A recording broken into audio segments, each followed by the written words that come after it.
We're live. Hey, Div, what's going on? You are first. There's a few of you here, actually.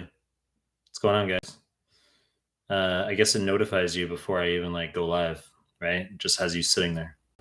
I'm gonna let our Telegram group know that we're live right now. Live on YouTube. Live on YouTube. There. Just letting your Telegram group know. What are you guys up to? It's funny, it says I just started this and it says 2 people are here, and well, there's clearly more. I guess it takes time to load, but it's yeah. It says 3 people are here, but there's 5 of you who just commented. Guys, if you're coming in, just give the video a like so we can get this started.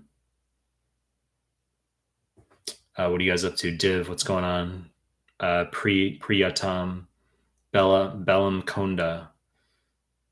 What's going on? Is this the first? I think this might be the first time you're in our chat here, because your last name is definitely unique. I haven't seen that. Talha Mahmood, what's going on, dude? What's going on? Ik Hawaja Newer. That's right, Ik Hawaja Newer. Come into the live stream and then retract your message instantaneously. People are real fucking weird, right? You get some people who are some people even in the Telegram group, they'll post something and then they're shy, and then they delete their message. But I fucking see everything on my admin panel, so I just see people deleting shit who are shy. But it's like that. You come into the live stream, you already are fucking deleting messages. Ozjod, what's going on? Guys, give the video a like for coming in. Ayad, Ali, what's going on? Good to see you again. Med, hello. Christian Angulo, what's up, Mike? What's going on, Christian? Abub Azobi, hey, where are you from? Where are you from, Abub? Yazid, good to see you again. What's going on, Yazid? Gayla, what's going on, Gayla? Good to see you again. Yazid, in this alleyway, heyo. Brianna, hey. Priyatam, Mikal, Kanzada, hi, Dr. Mike. Do you have a step 2 study guide? When you say study guide, are you talking about do I have PDFs, or are you asking do I have a plan for how to get you through step 2? The answer is both, which when you're studying for step 2, I consider whether you are post-grad or whether you are on rotations, right? So it's easier when you're post-grad because it's very linear. You're basically just going to get through all of AMBOSS or UWorld. That's 4100 in UWorld, 3700 in AMBOSS.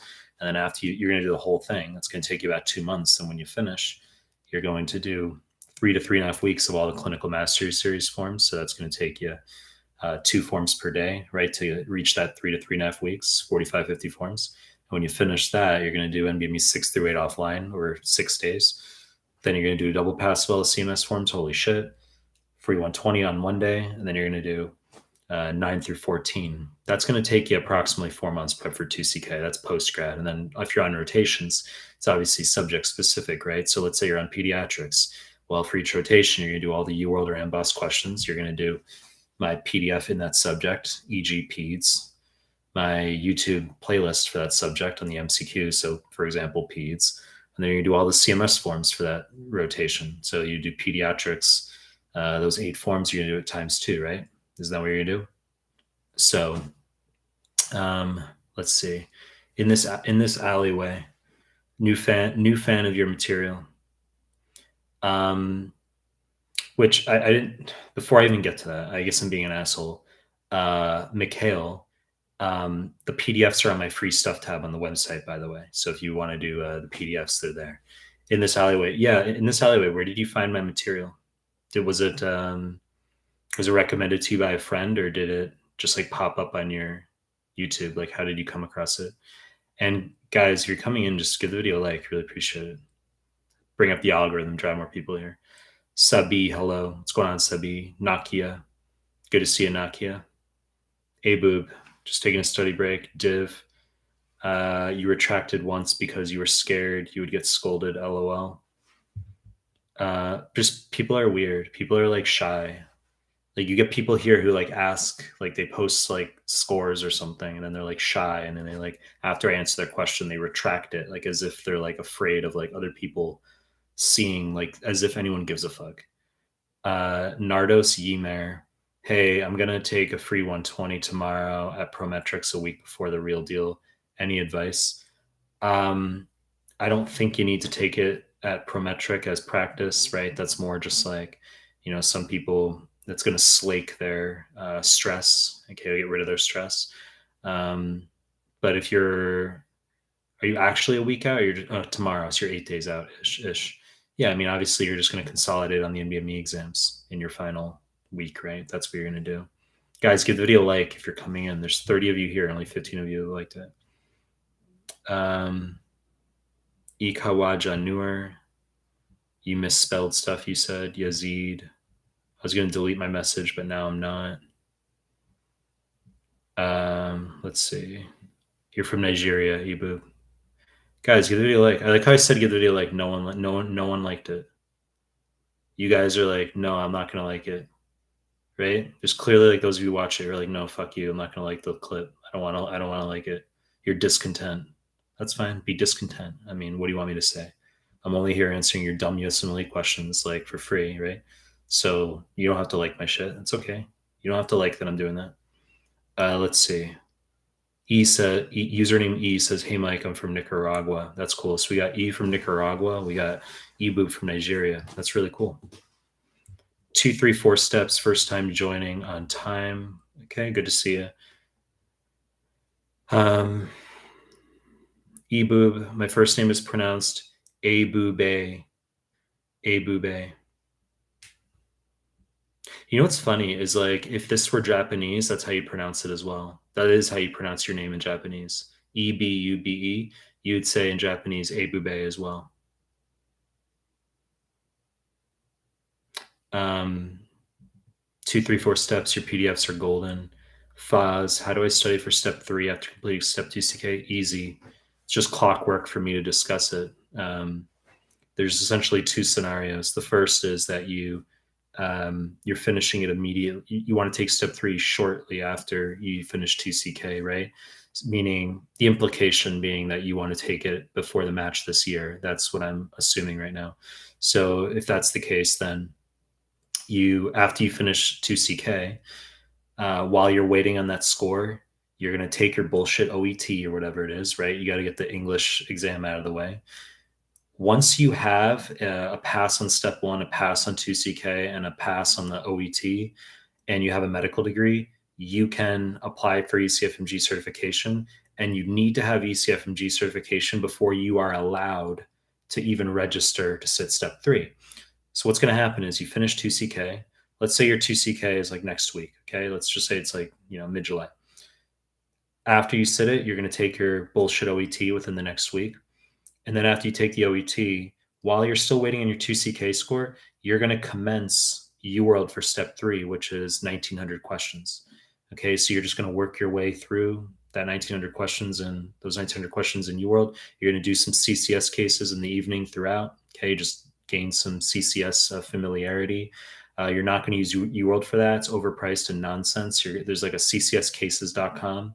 That's more than sufficient. Okay. It's just they don't have the branding, so they're not going to charge as much, but absolutely excellent. Okay. So you're going to gain familiarity with those, and then you're going to get your CK score back. Let's say, if, as we used as a hypothetical, if you sit next week, the 2 CK, you get your CK score back in August. So once you have the pass on CK, you can now apply for ECFMG certification. That's going to take 2 weeks. So you get that by maybe the end of August. And so in the meantime, you're basically finishing UWorld for step 3. And then once you get the ECFMG certification, you can register for the step 3, which would put you into about mid-September, because I believe it takes, after you get the ECFMG certification, you can sign up for it within 2 weeks. Like I think 2 weeks is like the earliest. So you could sit at mid-September. And in the meantime, you're going to redo the 2 CK NBMEs, 6 through 14, actually, for step 3. Okay. And if you have extra time, you can do the CMS forms that you did for 2CK also.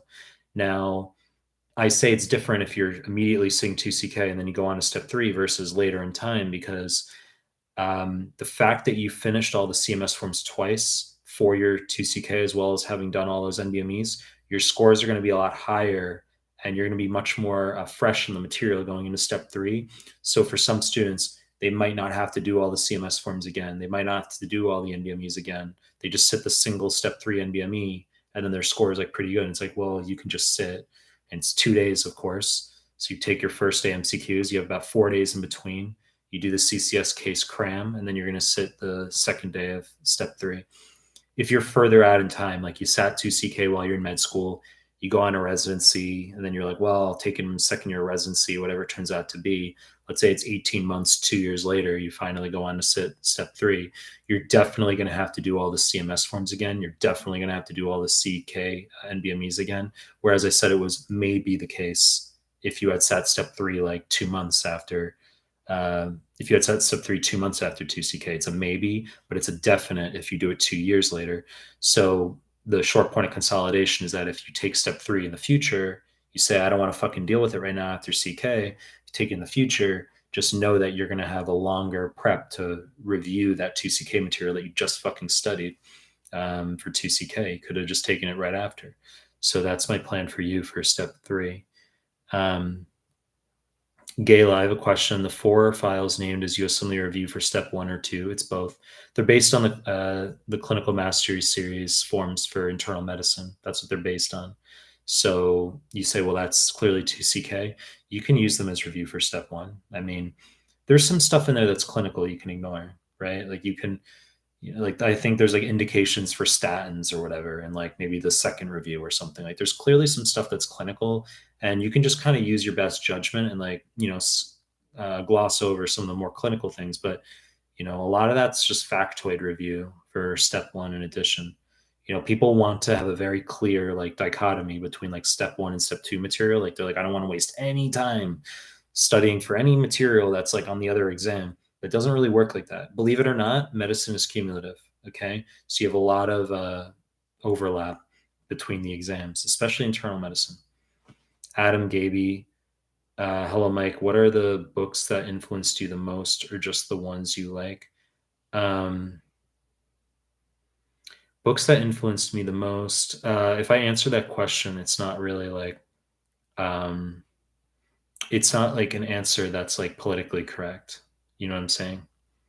But I've read some content for things completely unrelated to like, like dating content and stuff in the past. And that I'm 36 now, but when I was like my mid 20s, I read certain dating content that helped me, become much more confident and forward and aggressive and, assertive with, that area of my life, which gets some people real fucking triggered and ignited because they want me to talk about medicine in my live stream. Makes sense, right? That's why they're here to talk about, they want me to talk about USMLE and their UWorld and their NBME scores, and that's what they want. So but you asked about books that influenced me. It's not like typical self-help type stuff. It's like it's more like it's more niche. Okay. Muhammad, and I can, if you're very interested, you can DM me on Instagram and I'll actually tell you what helped me. So let's see. Muhammad Hassan, which cuck resource? I just missed it because sometimes when you guys post, the whole chat fucking moves on me. Let's see. Muhammad Hassan, which cuck resource you advise students to keep away from for step 1? Good one, right? Let me give oxygen to stuff you shouldn't do, because there's people who that's what they'll go and do. But people daily mention cuck resources. It's an annoyance. It's a big irritation. It's an exasperation, but I recognize that it's just because they haven't had the guidance yet. Okay. It's like, believe it or not, there will be people who just come fresh into, our community here, and they don't know, they don't have any advice. They have no idea about stuff I've preached in the past. They don't know. So, I've inculcated doing the tetrad of my PDFs, my YouTube MCQs, doing a QBank, and doing the NBME content. And for step 2, that you add the CMS forms on top of it. That's ubiquitously known in our community, in my community at this point. But people who come fresh in, they mention like nonsense, typical cuck resources. It's true. And rather than just addressing them from like an angle of EQ and politeness, I tend to issue snide remarks and sarcasm um, in the Telegram group. And also, if it's via DM, I just ignore. And then they can unfollow because they're salty. And I'm like, good, get the fuck out of here. Okay, so Yusef says, how you doing? Good to see you, Yusef. In this alleyway, you said on Telegram. That's interesting. Your first interface with me was on Telegram. But I mean, I post the Telegram. Clearly, you got the Telegram link, right? So was it a friend who gave it to you, or did you see it on my YouTube clip? Which in turn would mean you actually saw me through YouTube first. My website has a Telegram link. Completely fucking dyslexic. SXWAS Atal says, is it correct that there is no 4th floors in Japan? That is weird. No, there's no 4th floors in Japan. That is correct. It goes from 3 to 5. In my building, it goes from 3 to 5. Yeah, isn't that really weird that there's no 4th floors in Japan? That's like really, I mean, I thought that was really weird when I moved here too, but now I'm used to it. So, yeah, like you'll go into buildings and it goes from 3 to 5. It's just bizarre, right? Who would have thought? By the way, in case you didn't know, I'm fucking joking right now, okay? There's going to be a percentage of you who actually thought I was serious. Isn't that interesting that you actually thought I was serious? So let's see, Med. You're like, wow, Mike, you have very drawl / dry humor. I wouldn't have, it seemed like you were being serious. Med, in what order should we do NBMEs and free 120? I've harped on this. For step 1, you're going to do 20 through 24, then free 120, then 25 31. For step 2, 6 through 8, free 120, then 9 through 14. Guys, please give the video a like if you're coming in here.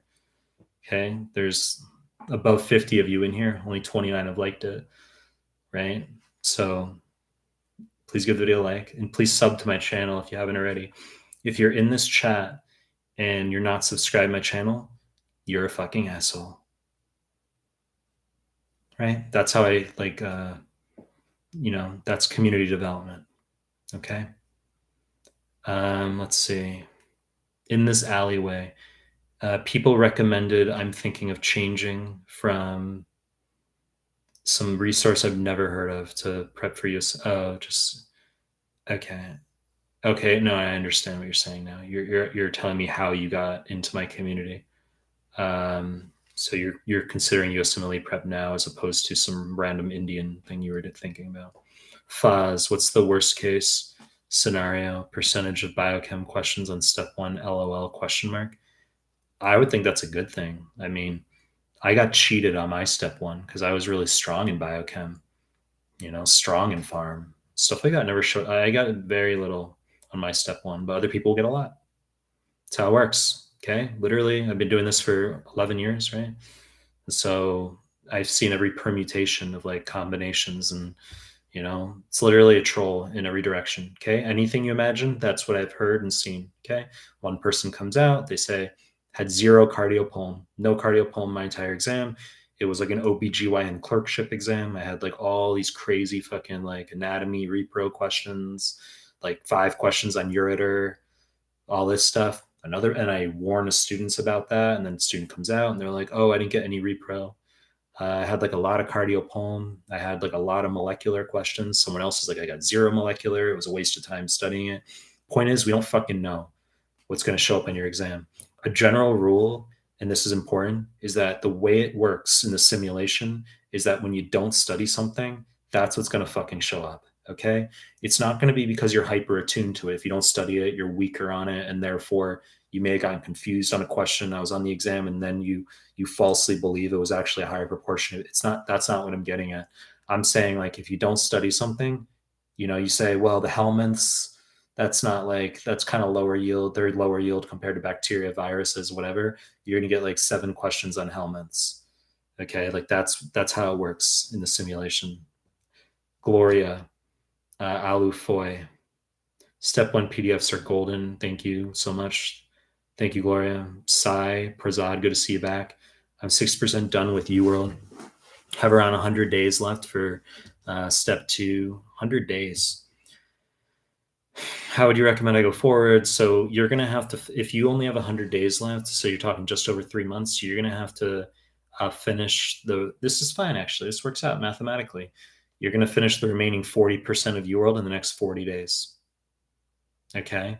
So you're going to calculate how many exact questions you have left, and then you're going to spend the remaining 2 months going through the CMS forms and twice, and of course NBME 6 through 14 and free 120. Taha Mahmood, Mike, I've been doing UWorld random mode for the last couple of days, and I'm getting most of the questions wrong. It's making me quite nervous. I don't know, maybe I'm too weak in basics. Was that a question or a whine? What was that? Do you need like emotional hand holding? Like, what do you want me to say right now? Is the implication that you want my input as far as can you switch to subject specific, to slake your distress right now? You got to just continue through the QBank. Okay. I've harped on that you need to do random untimed tutor for greater macro retention. That's my view. Okay. There's calibrations that can be implemented for students, custom, of course, but I like untimed tutor random for greatest augmentation of knowledge base in the macro. Okay. So the notion of you being nervous, I'm some people who know me already through my streams and Telegram or wherever. I'm quite I don't like that. Okay, I'm quite dismissive of like males who whine in general. Leave the whining to females. Okay, that'll get some people real fucking triggered right now as well. Okay, just it's a joke. Relax. Okay, it's 2023. People get real fucking triggered over dumb shit. Relax. Okay, but as a dude, if you're whining, that's a problem. So you shouldn't be nervous. You're just gonna go through QBank, right? You're just gonna finish QBank, and you're not gonna worry about the questions you're getting wrong. The NBME exams, we'll let those guide our management in terms of what we're going to do regarding your prep. When you finish all of QBank, when you come out and you do, I don't know if you're step one or step two, but you do NBME's 2021 when you come out for step one, or, we're going to see how your scores are. And if they're sufficient, we can move you on to NBME 22 upward. For step two, you're going to do 6 through 8 offline when you finish your first pass at QBank. And regardless as to if you do really shitty or well, we're going to move you or for after QBank, you'll do all the CMS forms, then 6 through 8. And regardless of how shitty or well you do, then we're going to do the double pass the CMS forms anyway. 2, 3, 4 steps. Binging your YouTube MCQs for biochemistry helped a lot. I have heard that sentiment echoed before. Okay. Obviously anecdotally, but yeah, I mean, I know people who have, for instance, they've picked up my biochemistry PDF and it's seemed somewhat ineffable or difficult to go through. And they in turn they'll binge watch the biochemistry YouTube MCQs that I have. And then after that, they go back to the biochem PDF, and that they feel at that point, they're like, oh, now I feel better in terms of grasping some of the concepts. I also have biochemistry modules on my site, right? I have biochemistry modules. You can do those. Those are free. I have like 50 biochemistry modules. Obviously, I have biochemistry Anki cards, which are paid. I'm not here to push my paid shit, right? That's not how we make friends. That's not how, like, people don't like you when you push paid shit. But that's also not my intent. 99.99% of what I put out is free, isn't it? So free fucking biochemistry modules that are excellent. Free biochemistry PDF that's world class. World class. And you've got my YouTube MCQs, which are obviously world class as well, because I fucking make them. So I mean, there you go. Do that. Lots of lettuce says just an emoji of some kind. Ayad Ali, hey Mike, what is the best laughable? What is the best way to learn PCR, reverse transcript? Okay, fish, all that stuff. I have a biochemistry module on that stuff. You don't need to know it. I mean, it's a waste of fucking time. but I have a biochemistry module. You say, well, why do you have a module if it's a waste of fucking time? It's there. It was there since the numerical step one days, but I literally like in the module, the title of the fucking module is something along the lines of like annoying slash useless biochemistry techniques. Okay. But that's the modules are there. So Muhammad Hassan, if step three is almost always same as step two CK, then why does it exist? I mean, obviously you've got the CCS cases, which are a clock. You're against the clock in terms of ordering tests. They call it unsupervised medicine. 2CK. So step one is basic sciences, preclinicals. Step two is called the clinical knowledge is considered supervised medicine. And then step three is unsupervised medicine, where like the CCS cases, you literally have a clock. Okay, it takes getting used to, but you're gonna have like a clock there, and it's like you order fluids, and then the clock is going, and you're like, well, what are you gonna do now? Well, now we got to give insulin, and what are we gonna do now? Order these tests. Clock can run out, and you're like, no fucking idea. If I failed that module, I have no idea. And people feel like shit coming out of step three, but they passed and did decently anyway. So I mean, um, but in terms of the MCQs that are on step three, correct. They are virtually just the same as step two. And in fact, and this is going to be really weird, I've talked about this before. Uh, I've heard that there are quite a few step one esque questions on step three. Okay. So people coming out of step three saying that the first day of MCQs they've had questions like, what's the mechanism of action of gentamicin? And the answer is like 30S ribosomal subunit on step three. Okay. So it could be experimental. They want to see like which, we don't know. It's speculation, right? They want to see which concepts from basic sciences people are forgetting the most over the years, right? They had done studies like that, like in the past. I like, I had read something like years ago how they had done experimental type of studies like that, where they determined that people who were in internal medicine retained their basic sciences the best, which makes sense. People who are in obs-gyn retained their basic sciences the worst, because you literally have like, it's very, very narrow and niche. Okay. But that's something that maybe they have an ongoing type of, longitudinal study of some kind where they want to evaluate that over the years and see how that changes and somehow maybe. I don't know. Speculating. Abu Bay, is having a study partners necessary, and how helpful is it? Obviously, that's based on your self awareness for how you learn best. I think 99% of what you do should just be solo. Some people synergize, right?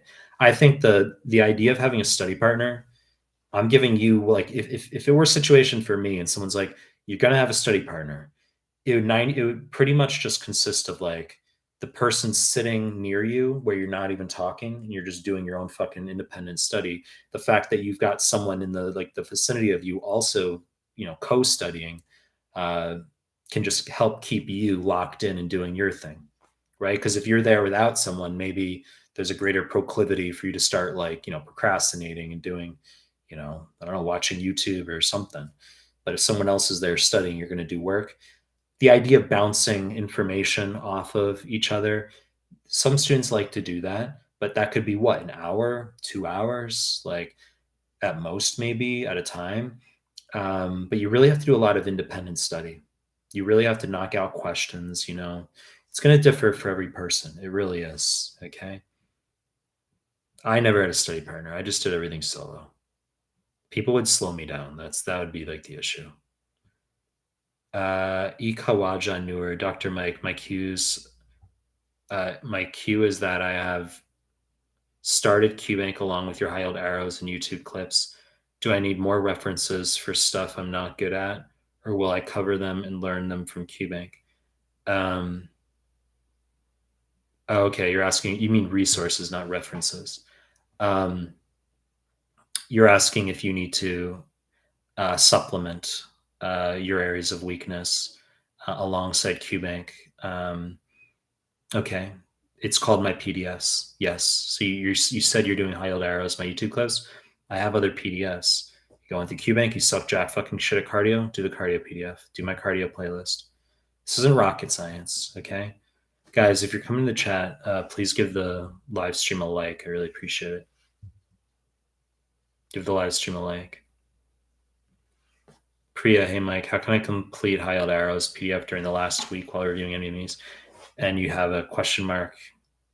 Okay, it's not an exclamation mark as well. It's just you say, I mean, how should I schedule them? Difficult, right? So pretty much like I want you focusing hardcore on the NVMEs in the final month. That is correct. High yield arrows should ideally be done prior. You should be finished with my PDFs by the time you're done with QBank. I've said for a long time, like you're going through my PDFs while you're going through QBank. If you wait until you're already into the NBME exams, do my PDFs, you're not going to finish them and you're going to score lower on USMLE. Okay. Now, it's a scenario where, yes, the NBMEs have to be your focus in the final stretch. But when it's not all day you're doing NBMEs. Maybe you get saturated out at like 6 hours of review. And then you go to the gym or you have dinner with family or something. And then you're like, well, I could do other study, but I can't do I can't stare at more NBME questions right now. Then you could do high yield arrows or knock out like neuroanatomy or, PDF. You can supplement your weaknesses in that case. So, Elnur Muhammad, how to know it's the time for NBME step 1? You're going to know because you will have finished QBank. I've said sequentially, you're going to finish QBank, and then you're going to go into the NBMEs. Forgot a fucking drink. I'm pissed off right now. It'd be nice to have like a water or something. Let me see.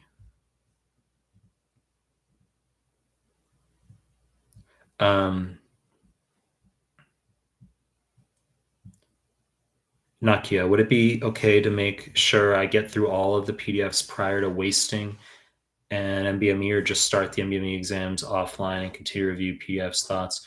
Well, yeah, I mean, the starting point, this segues off of El Newer's question, which is you are going to start the NBMEs immediately after you finish QBank, right? So if you haven't finished all the PDFs by the time you have finished QBank, I still want you starting the NBME exams. That's how it works. Most people aren't going to make it through all my PDFs. They should, but they're not. I'm Nate says, love the live sessions. Keep them up. Thanks, Nate. Mohammed Hassan, can I finish a PDF of yours in some system like Cardio, then do UWorld or Amboss? I don't think you need to do that. I think you should do it alongside, not before. You can co-study. I don't think you need to do like pre-reading for a subject in QBank. I don't think you have to do that. Equajanur. Another cue is how to learn stuff with just reading the QBank. Okay, yeah, you're just going to read. I don't want you annotating. I don't want you making Anki cards from QBank. That is true. I want you to just read, and then you're going to say, as you just fucking asked, well, how are you going to learn stuff and remember if you're just reading? The answer is you're just going to do it. Okay, so you got to just you got to move forward. It's mainly that annotating / making Anki from QBank is overrated. Annotating especially is overrated. Anki is a time drain. Okay, Anki is a genuine time drain, but annotations are overrated because what you write down anyway doesn't really help with your memory as much as you think. It's more of just like, supporting. It's for equanimity purposes. It's more just to quench like any like OCD type stuff. But the process of annotating overrated. Any annotations you make, you're going to look back and be like, that was so easy. Why did I write that? Okay, like that's how you're going to feel. And also there's going to be things that you think are important that aren't, and you're going to be annotating them down. They're a waste of time. So you're also, you're just wasting time. I've said make Anki for only your NBME incorrects screenshots. That's what you're going to do. Okay, that's what I want you to do. But you're just going to read going through QBank and you're going to handle it. Don't get like upset that you feel like you're not remembering things. Just get through 40-80 questions per day in QBank. That's what I want you to do. Amir Chahimi, guys, give the video a like if you're coming in a live stream. Por favor. And subscribe to my channel if you haven't already. There's going to be some of you in this right now because I see analytics after, and there's people who are not subscribed who watch the live streams. So you should subscribe my channel. And then, of course, there's going to be those of you who say, well, even though he said that, I'm still not going to subscribe to his channel. Well, you're a fucking asshole. Right? It's fine. I'll answer your dumb USMLE questions, but you don't have to sub to my channel. It's okay. There's no entitlement. Let's see. Amir, passing step 3 increases matching chances, question mark. If you're at a med school for at least like 2 to 3 plus years, I would say yes. Okay. There's no like randomized controlled trial bullshit studies that corroborate what I just said. It's more that it's speculation in the sense that, you know, the step 1's gone to pass fail a couple of years ago. And now you have people who are applying in with just a 2CK, especially a lot of IMGs. And if you can prove that you've taken, you know, you have competency within the past year having taken step 3, you know, that could help at some institutions. I don't think that the impact would be homogenous. I do think that, yeah, there's going to be some programs who maybe don't give a fuck, you know, and then there's programs who actually would help. Okay. So it's not going to be homogenous, but I would not say it would be zero. Like there's definitely programs that would care, but most applicants are not going to, like domestic applicants are not going to have the step 3 score. So I'd say step 3, this could be conjectured. Okay. This is like, it could be conjectured that step 3 would mainly help you against other IMGs. That's what it is. Because clearly the domestics, the AMGs are not going to have it, right? So if you're applying from India or Pakistan, you know, against other people who are all fucking smart from India and Pakistan, and you got a step 3, they don't. So you both had like a high score on 2CK. You both want fucking like radiology or whatever. And maybe you both have like some bullshit, like couple of research papers where, you know, you got your name on some paper, even though it was nonsense. So you're both applying with like the same stuff, but one of you guys has step 3. Even if the score is like okay at best, you still have a step 3, and you've both been out of med school a couple of years. That's going to help. It shows you haven't detrained. That's what it can demonstrate. Gayla, thank you so much for all you do every day for us. Gloria, Alufoy. Please, the way you are explaining steps 2 and 3, could you explain the methodology and ways to undertake for step 1? How many times have I explained this? So step 1, you're just going to do step 1's super easy, the prep, 3 months. You do all QBank for 2 months, and then you're going to do literally 20 through 24, free 120, 25 through 31. Okay. I mean, how to go through the NBMEs, all that process, it's a long fucking discussion. Okay. It's really just dependent on whether I want to talk about it again. Something preventing me from doing it. It's just, that's like in general, that's the too long didn't listen side of it. It's just like 2 months QBank, finish it, and then just do 20 through 24, free 120, 25, 31. That's what I said. Some people have floated that in the Telegram group, people have mentioned that on Reddit, that some people are making threads saying that like it's better to do free 120 late rather than, you know, like NBME's 29, 30, 31 late. It's bad fucking advice. Okay. Terrible fucking advice. Talked about this yesterday, actually. Step 1 or free 120, the questions are identical to NBMEs. They're identical. Okay. But it doesn't give you a 3-digit score. It doesn't give you a 3-digit predictor. I convert all 2-digit percentages to 3-digit scores. It's like Celsius to Fahrenheit. I can get a more precise like diagnosis as to where you're sitting. The scales differ per forms for all the forms. But I can get a more precise like understanding of where you're sitting when I have a 3-digit score. So I like that. But the questions are exactly the same, okay, as the NBME exams. People will say nevertheless that like, you know, the exam seemed more like free 120 than it did in the NBMEs. Well, it's because the exam is going to look like free 120, which looks like UWorld. The interface is exactly the same, where the questions are longer down the page, but they're narrower. So they're narrower but longer. And then the NBME questions, 20 through 31, for whatever fucking reason, they have this antiquated interface where you've got the questions very wide, but they're short down the page. And you've got this like maroon, as I just said, more antiquated appearing interface, but the questions are all identical.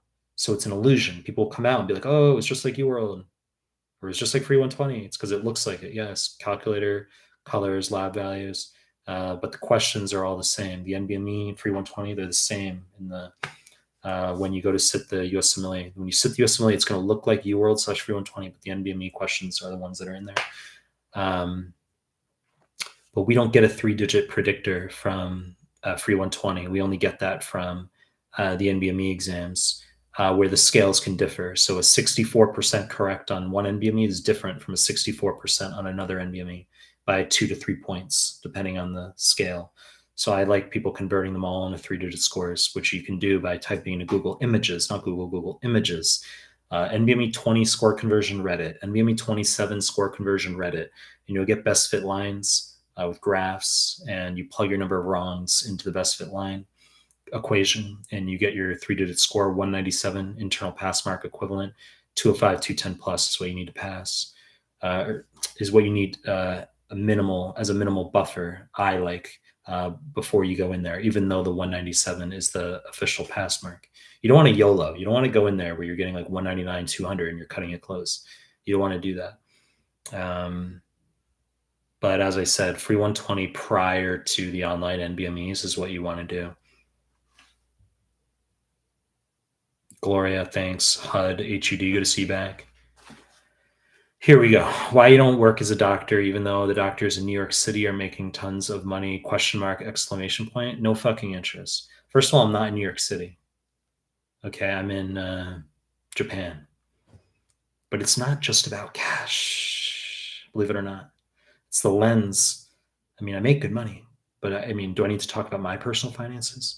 But, you know, for most people in medicine, yes, it's about the cash. I've gone on these, like, you know, these monologues before. I've engaged in these, you know, these diatribes of, you know, when people say they're passionate about like dermatology or like, you know, passionate about like radiology or something. It's like, no, you're not. It's just about the cash, right? It's just the cash. That's all it is, you know? So, I mean, I've said before, if pumping gas residency made 900K a year, you get people with like 279s and 283s fucking lining up about how they're passionate to pump gas.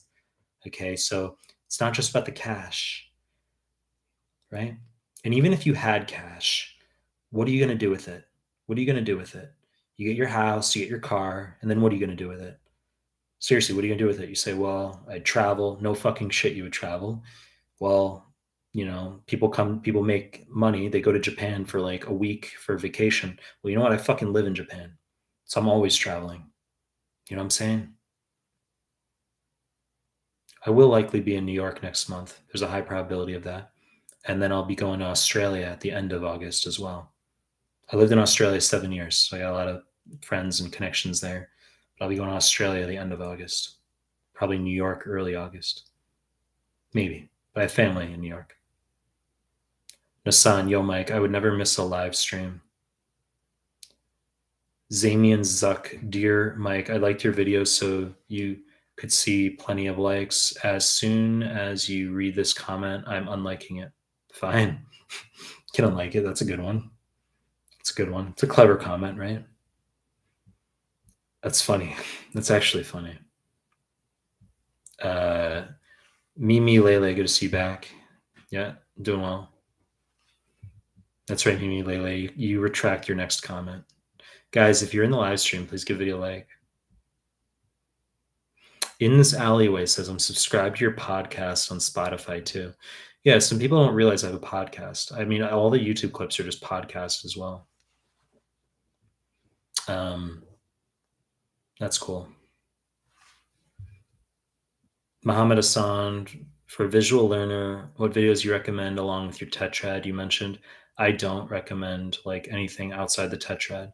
There's obviously other resources that can fulfill your visual learning needs, but I don't specifically recommend things outside the tetrad. Oracle card newbie, cool light. Yeah. Let me see. Let's see what color we want here. When I change it up. There, you do blue, dark blue. How's that? Just put on dark blue for a little bit.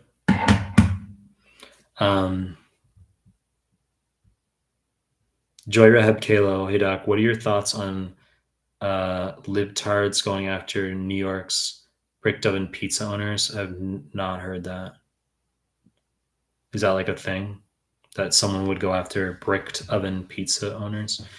Um, that would be pretty stupid, huh? Because you got to have, like, New York is known for their fucking pizza, the best, the best New York pizza. Of course, you got Chicago people as well, but um, yeah, New York, you got to be able to fold. I like being able to fold pizza, you know, especially when you're a dude. You want to eat faster. It's kind of like too impatient. You got to like just fold your pizza and fucking eat it. I don't eat pizza often, maybe once every 4 months. It's like a fitness thing. Like I don't, and it's also not cheap in Japan. You pay like fucking like $10 for a slice of pizza. That's like one fucking slice of New York pizza. There's a place near me that's like not bad, but it's like who the fuck pays $10 for a slice of pizza? Like I've gone with people before to this place, and I'm like, I tell them like in New York you can get a fucking slice of pizza for like $1, depending on where you go. I'm not talking about like Sabaros where it's like probably like I don't know 375, 450. I haven't lived in the U.S. in a long time, so I don't know about the whole inflation situation over there now. But back when I was in the U.S., like when I was in college, I'm 36, but when I was like 20 and I'd go to New York, there were places that were 99 cents. So you get pizza. Let's see. Ahmed Eleman, hey Mike, do you still believe that the real deal is similar to the NBMEs, even though 9 out of 10 students say is more like UWorld? I just fucking answered this, didn't I? What's your take on that? Just fucking answered it. It's a psychological illusion because the real USMLE looks like UWorld. The colors, calculator, lab values, but the questions are the NBME ones superimposed into that interface. So when you go into the real USMLE, I'm telling you straight up what's going to happen. Okay, this isn't magic. You're going to go in there, you're going to sit in your little cubicle, the exam's going to load, and it's going to look like fucking UWorld. But it's going to be as though you're doing an NBME 32 plus half of an NBME 33 because it's a longer test. And then you walk out and you're like, wow, it's just like UWorld. Well, no fucking shit. It looked like UWorld. Okay? The questions of the NBMEs. Let's see. 9 out of 10 students laughable. And another thing is it's like the market. When most people are like bullish, that tells you it's a bad time to fucking buy. When most people are panicking, that tells you it's a good time to, and people are selling, that tells you it's a good time to buy. Right? It's like that with you mentioning like 9 out of 10 students where on Reddit, laughable. It tells you it's the exact fucking opposite. That's what it tells you, which it is. Taha Mahmood, new quote unlocked, leave the whining to women. I mean, as I said, you say something like that, that'll get some people real heated real fast. Be like, he's a misogynist. He said, leave the whining to women. It's not what I'm getting at. Okay, relax. People off the rails triggered in 2023. I'm just saying, if you're a dude and you're like emotional and you're like anxious and nervous and like scared or worried about your UWorld scores or something, or you're like, that's a problem. You have to be like a rock and you have to be solid while you're going through the process. Like, are you going to be a surgeon where you're like mid surgery and then you're like stressed and you're whining and upset? Or are you just going to do your fucking surgery and like get it done? Right? It's a psychological screening test. Prepping for the USMLE is as much as it is one with respect to your knowledge augmentation. Muhammad Hassan, do you recommend seeing your YouTube playlist on system after you do the PDF? I've said you can, yes, you're going to do the either the PDF before or after the playlist. You can do them at the same concurrent, right? Same time. Doesn't matter. Nakia Brooks says no female friendship. That's true. I don't, I just lost words. I mean, it's a parody, right? But it's, no, that's, yeah. No female. It's, you're either dating, you're zero. There's no room for female friends unless you're a beta male, right? It's parody type stuff. I mean, I don't really know what to tell you, right? Beatrice Jenkins. I mean, I could go off about that, but are you guys here for my med? Or are you here for like me to talk about that. Beatrice Jenkins, do all of the PDFs work for step one? Yeah, but I mean, you don't have to do PDFs that are like obviously 2CK, like pediatrics. You don't have to do that one for step one. Surgery, you don't have to do that for step one. Ahmed Viper, can you make a high yield embryo PDF? Not really, because it's a waste of fucking time. So I've said that all of the embryo on step one could be covered in like 3 to 4 pages, pretty much. Third and fourth pharyngeal pouches, right? So your third inferior parathyroids in the thymus, fourth pouch, superior parathyroids. That's like half your embryo on the USMLE right there. It took one line. Okay. Neural crest. That's another 30% of your embryo on the USMLE. 35%. That's a second line. You say, what do you mean? Okay, when you don't know, just choose neural crest. It's the answer. So Hirschsprung, failure of neural crest migration, pheochromocytoma, neural crest, neurofibromas, neural crest, heart defects. Okay, like ventricular septal defect, just choose neural crest. Right? Even tetralogy of Fallot and DeGeorge, once again, third and fourth pouches, neural crest. So neural crest is the answer, just when you're not sure. They can give you tracheoesophageal fistula. That means they'll say clearly the esophagus. That's endoderm. Okay. You need to know endodermiform cecum is the answer for thyroglossal duct cyst. You need to know Rathke pouch, so roof of primitive pharynx. That's craniopharyngioma. That's basically all of the embryo on step one. Now, what some students want is for me to make like a 20-page bullshit fucking embryo PDF where I put in like, I don't do things for the sake of it. This isn't an accident that there's not like a high yield embryo PDF I've put out. It's because it's a waste of fucking time.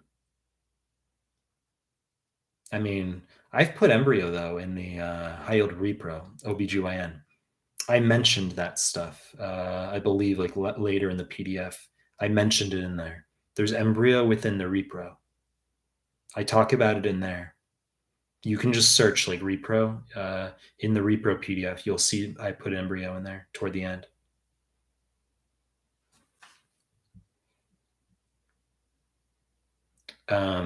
Adam Gaby, good to see you back. You're saying there is a new free 120 for CK.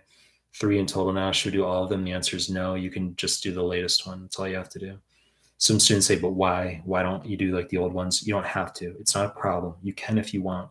It's no different from some students saying like, or asking, why 20 to 31? Why not like 19 to 31 or 18 or 17 to 31? You can. It's not a problem, but it's about what's practical. So likewise for CK, why not NBME 4? NBME 5 doesn't exist. You could do that as well. But I think just the new free 120 is fine.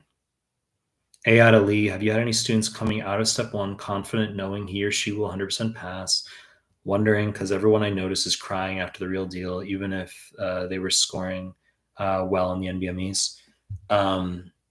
Someone just became a member. I really appreciate it. I'll check down on that in a second. Well, I mean, you're saying people coming out crying. Like, I mean, what do you want me to say to that? Right? You have to recognize that how you feel coming out of the real deal is untethered from how you actually performed. That's what you have to recognize. So you may have done very well, but you feel like you did shitty. That's normal. That's completely normal. Okay. And it could be vice versa as well. Let me see. Who became a member? June Lee, you've been a bronze member for a month, it says. Only a bronze member, June Lee. I'm surprised. I'm just joking, June Lee. Relax. Toby, you just became a bronze member. I appreciate it. Appreciate it, guys. Let me scroll out. Gloria. What do we do to stop forgetting what we have read previously? You put in parentheses organ systems in step one. Well, I think this is why I say untimed tutor random is ideal for QBank, is because it facilitates macro retention the best. Because if you do things at sporadic intervals, you're always doing all of the subjects throughout your prep rather than doing things subject specific. So If you've gone through subject specific, correct, that's going to create potential issues. You exhaust all the cardio early and then you have to review it later. That's a problem, isn't it? You don't want that. But if you have forgotten certain subjects, you can use my PDFs and my YouTube MCQs to remediate. That's fine. Anem, Dr. Mike, I take so much time studying for NBME. Should I read all NBME explanations or how to do them? NBME explanations are a gray area. Okay, so they're a gray area in the sense that when you're going through, sometimes there's going to be high yield answer choices, like high yield differentials. Let's say cardiac tamponade versus pericarditis, cor pulmonale, where you should know how to differentiate those. But occasionally you're going to get, let's say, some bullshit fucking enzymes that don't have any relevance. Maybe the answer was like glucose 6 phosphatase deficiency because it's von Gierke disease. And then you got all these obscure fucking enzymes. And no, you don't have to know all the weird ones. Okay. Just you're like, well, this was von Gierke. That was the answer, glucose 6 phosphatase deficiency. That's it. And then you move on, right? But the other one with all the high yield cardio diagnoses, you want to be able to distinguish. So you gotta have to have that intuition. That's the gray area. Guys, if you're coming to the live stream, please give it a like. Please give it a like and subscribe to the channel if you haven't already. Really, Joyce. Hi, Mike. Hope you are having a peachy day. Just finished your biochem PDF. Might check out the modules tomorrow. I wish I found your material earlier, but it is what it is. That is a sentiment that people share. You go on to say, I know everyone says thank you for your materials, but really thanks. Franklin Milan, 900 questions left to finish UWorld.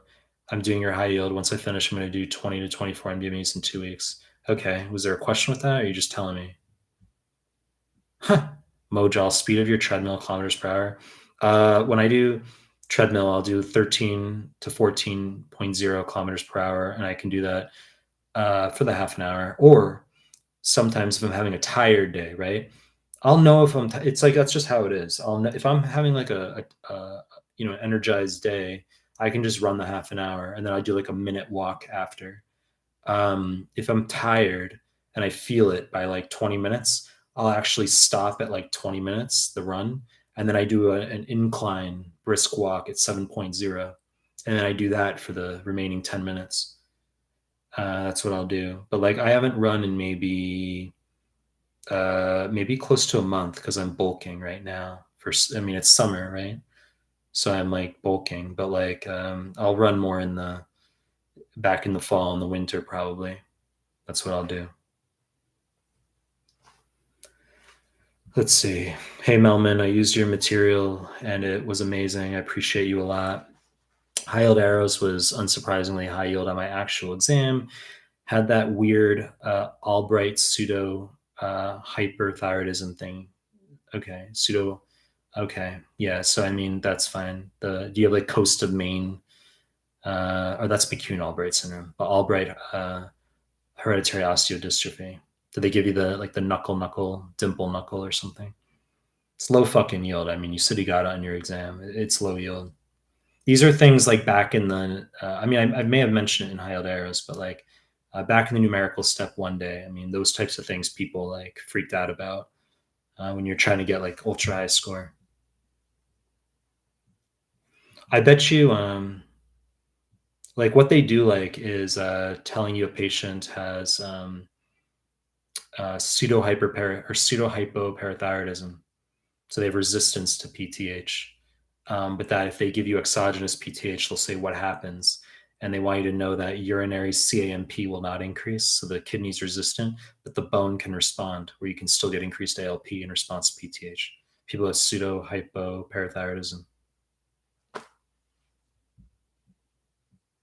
June Lee, hey Mike, what do you think about the notion that step 1 is more like UWorld style? I've already answered this twice in this live stream. My friends were saying things like, oh, don't do NBME questions. They are too short. Real deal was more like UWorld. No fucking interest. Okay.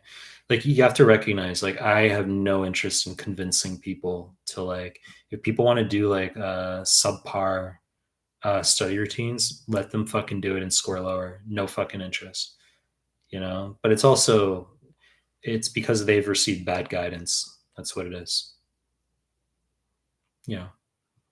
Things change. Okay. This isn't 2016 anymore, where it's like, the way to prepare is like just FA and like UWorld. It's like we've got a lot of fucking NBME forms out. We have 31 fucking NBMEs out. You got to memorize those. I did NBME 3 online for step one 11 years ago. 3. It was online. I took it 6 months out for my exam and I got a 250. And it was online at the time when I sat that form. But I mean, there weren't many NBMEs. There weren't a lot. And no one, I mean, I didn't know to like study them as part of the prep. I just did them for score assessments. And USMLE, you are here too. Who the fuck are you speaking with right now? No idea who you're talking to. Oh, you're quoting June Lee. Sagar Patel, hey Mike, what's up? I don't know why I'm not improving NBMEs. You're saying your scores are 70% on 20, 21, 23. That's good. Do you have any idea how many people in this live stream right now would kill to have 70% NBMEs? That's like laughable. It's laughable, bro. You got people here scoring like fucking like 50s, 40s on their NBMEs, and you have your 70 and you're like crying. I mean, the way to improve is literally to just keep doing the NVMEs and consolidating with screenshots of your Anki, screenshots of the incorrect into Anki, and doing cumulative stacked review. That's what you're gonna do. That's what you're gonna do. Mohammed Hassan, can we annotate only educational objective in a QBank from QBank? I said you don't have to annotate jack shit from QBank. I don't want you annotating. Javid, all the NBMEs are covered in your PDFs. So why do I need to do NBMEs? Question mark. Are your PDFs covering all NBMEs, or am I hallucinating? Triple question mark. You asked 2 questions with 6 question marks in your question here. Well, no shit, my PDFs cover content that's from the NBMEs, but you still have to do the NBMEs. It's like you have to do questions. You have to learn how to implement, how to apply the knowledge you have through questions. It's vital. Ik Hawaja Newer, does a 4-year break after med school matter for an IMG taking step 1? Obviously. Yes, it's going to matter. A 4-year break after med school is going to severely decrease the chance of a match. So not only do you have to take step 1, but you have to score high on 2CK and then also take step 3, as I talked about earlier.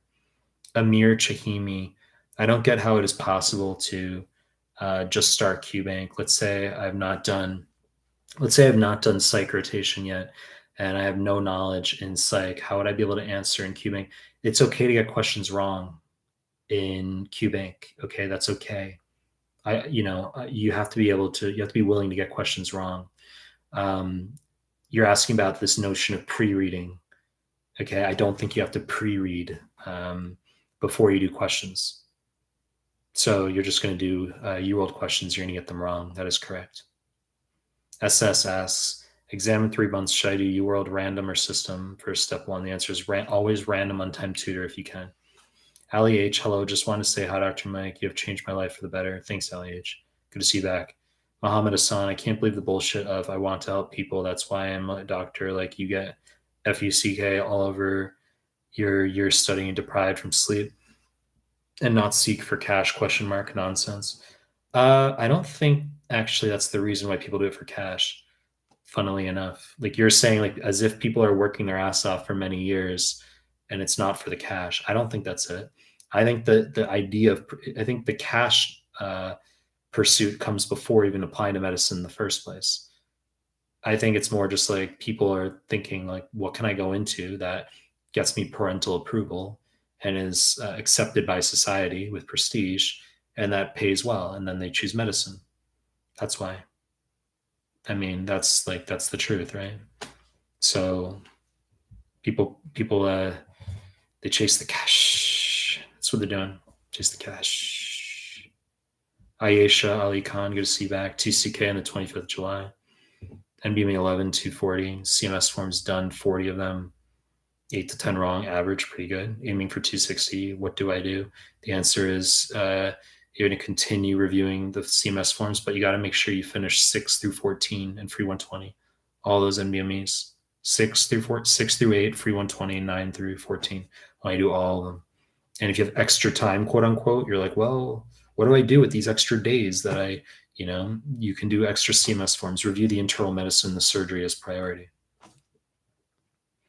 Really, Joyce, could you explain what Mehlman means? Laughable, bro. Laughable. It's my last name, bro. Let me see. Toby, Poland, PLN. Thanks, dude. It's all about the cash and beer. Well, it's true, right? Well, I mean, it's like that is why people go into medicines because they want the cash. But the beer, yes, that's true. If I go to Poland later this year, maybe in December, um, yeah, I mean, I've got friends in Poland, so I'll meet up with my friends in Poland, and then we can take like train out to where you are. I know you said you live 2 hours from Warsaw, but you're in some. I don't remember the name of your town. It's like some smaller town. You've already said it like a couple times, but it's just like a different. It's not a typical name. Um, but yeah, that would be the idea. Polish beer and burgers. That's very important. Very important. And then just use the gym in Poland every day. That's what it is. So I did in Europe when I was in Europe earlier this year. You know, I'd go to my friend with my friends, different countries, to the, get like 1 day pass to the gyms and stuff, and then work out for like 3-4 hours, get super fucking hungry, and then go get like two fucking like not one but two like stacked hamburgers, uh, fries, beer, lots of fucking beer, and then the next day I have like a big workout as well.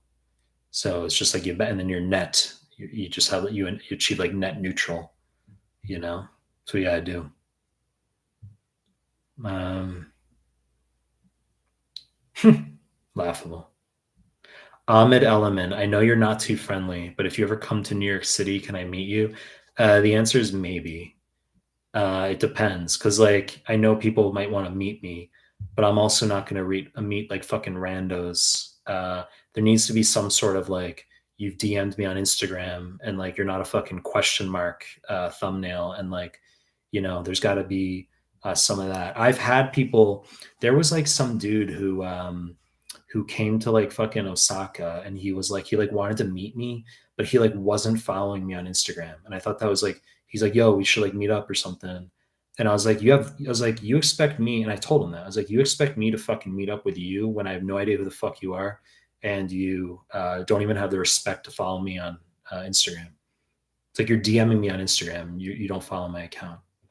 And I have no interest in meeting up with a dude for it's like, that's a whole separate discussion, right? But it's possible. It's possible. I have no problems. You grab beers or something. Thing like fortuitous encounters can occur that way, where it's like it's possible. But it's better if like I know who you are, right? Does that make sense? Does that make sense? Joy Rahab Kalo. Yes, liberals are going after them because whom the fuck are you? What are you referring to? Coal is causing pollution and eventual global warming. What is the context for that? When was there any conversation in this chat about that? Or did I hallucinate? Do I have like amnesia or something? Like what happened? Why are you talking about liberals and why are you talking about coal and global warming right now? When did we have those topics in this live stream? At no point did we. Right? June Lee. Okay, that's not a question directed at me. I'm gonna hide you, Nas. I don't like that comment. Nas, you're forever hidden from my channel. How's that for purging? I don't tolerate that. There's certain things I'm not going to tolerate. I said, as a dude, you're not going to be reactive or, I've pretty much, it's like a quotidian occurrence, like in my live streams that like, people go after my appearance. That's fine. I mean, like I said that you have to handle, if you're on the internet, you have to handle people going after your appearance. But that's not the first time you've done a little dig at me. So I just hid you forever. Now there's no more you lost interaction with the content creator. And I know you don't give a fuck because you said, if you're still in the stream, I know you said you're like an ex-Marine or whatever. And I said that I think calisthenics are beta, and you said you do calisthenics. So maybe that's kind of like, but I don't appreciate going after my appearance like that. I don't appreciate that. So I just hid you forever from my channel. I mean, as I said, I know you don't give a fuck. You care zero. That's cool. But that's what just occurred.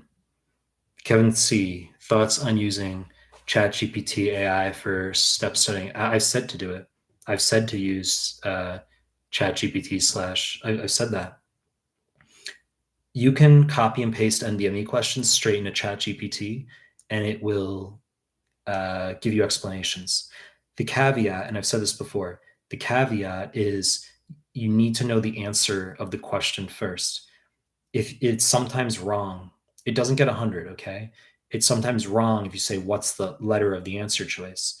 So the way you use it is you need to know the answer is D, copy and paste the question in there, and then you can ask it follow-up questions.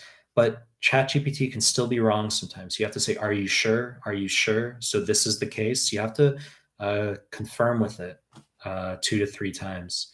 And then it will say, yes, like this is the case. But the explanations you can generate for you help you out that way. Mohammed Hassan, do you have a high yield images for steps, especially step 1? There's a high yield images PDF floating around. Someone jacked all the NBME images and assembled them into a PDF. So yeah, there's a high yield images. I think it's in our Telegram group. Pretty sure it's in our Telegram group. Got to the green rectangle. Toby, thanks again for coming member of the channel. Musa R, is it a problem to only do NBMEs 25 to 31 and not to do the retired ones 2024? Sorry if this was answered before. I've said that I want you doing 20 through 24 as well offline. You should be doing the offline ones, absolutely. The exception can be if, let's say you've already done 25 through 29 as an example, and you're getting like 75% correct, where you're absolutely passing and your exam is soon. We say, my response would be not ideal. I still prefer you've done the offline ones as well, but you're not a borderline student, so you can sit, okay? Like that can occur. But if you're more borderline, like 70 or lower, you have to do the offline forms as well. Ayesha Ali Khan. P.S. Suggest something for insomnia when you're 20 days out. Can I go for alprazolam? I'm anxious. I wouldn't do meds like that. I would say don't nap. That's what I would say. You got to establish good sleep hygiene, like the opposite of what I have. But you need to basically just wake up at the same time every morning. Don't nap. And maybe you'll be tired on certain days where you're like, I need to nap. Don't nap. And then just go to bed. Like you're like, well, it's 8 p.m. and I'm fucking exhausted. Cool. You go to bed and then you sleep till like 6 a.m. And that's like 10 hours of sleep. And now you've got like good sleep hygiene. So like that's what you could do. You don't need meds. And I would restrict caffeine to 2 drinks per day. That's what I would do. So I wouldn't nap, and I would restrict caffeine to 2 drinks per day max. Let's see. June Lee, hey Mike, I saw a couple watching your MCQs at cafe yesterday. LOL, that was effing hilarious. Why was that hilarious? Right? June Lee, why was that hilarious that you saw a couple watching my MCQs? What was funny? What was funny, June Lee? June Lee, I had Korean food yesterday. No, that's a lie. No, 2 days ago I had Korean food. Mary, Dr. Mehlman, what should I do if I have some specific phobia? Example, to touch computer mouse. That's hilarious. That's so funny. That's so funny. I've discussed before that when people are stressed for their exams, that there can be a proclivity to ask, very unusual questions.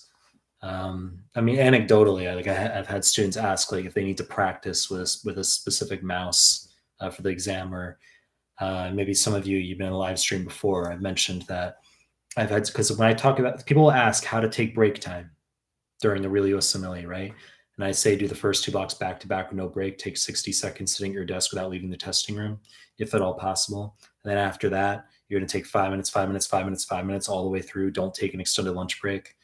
Don't have a load of calories. Okay. And one break, just a few sips of water, protein, maybe half a protein bar every break, 5 minutes, 5 minutes, 5 minutes. Just quickly run to the bathroom. Okay.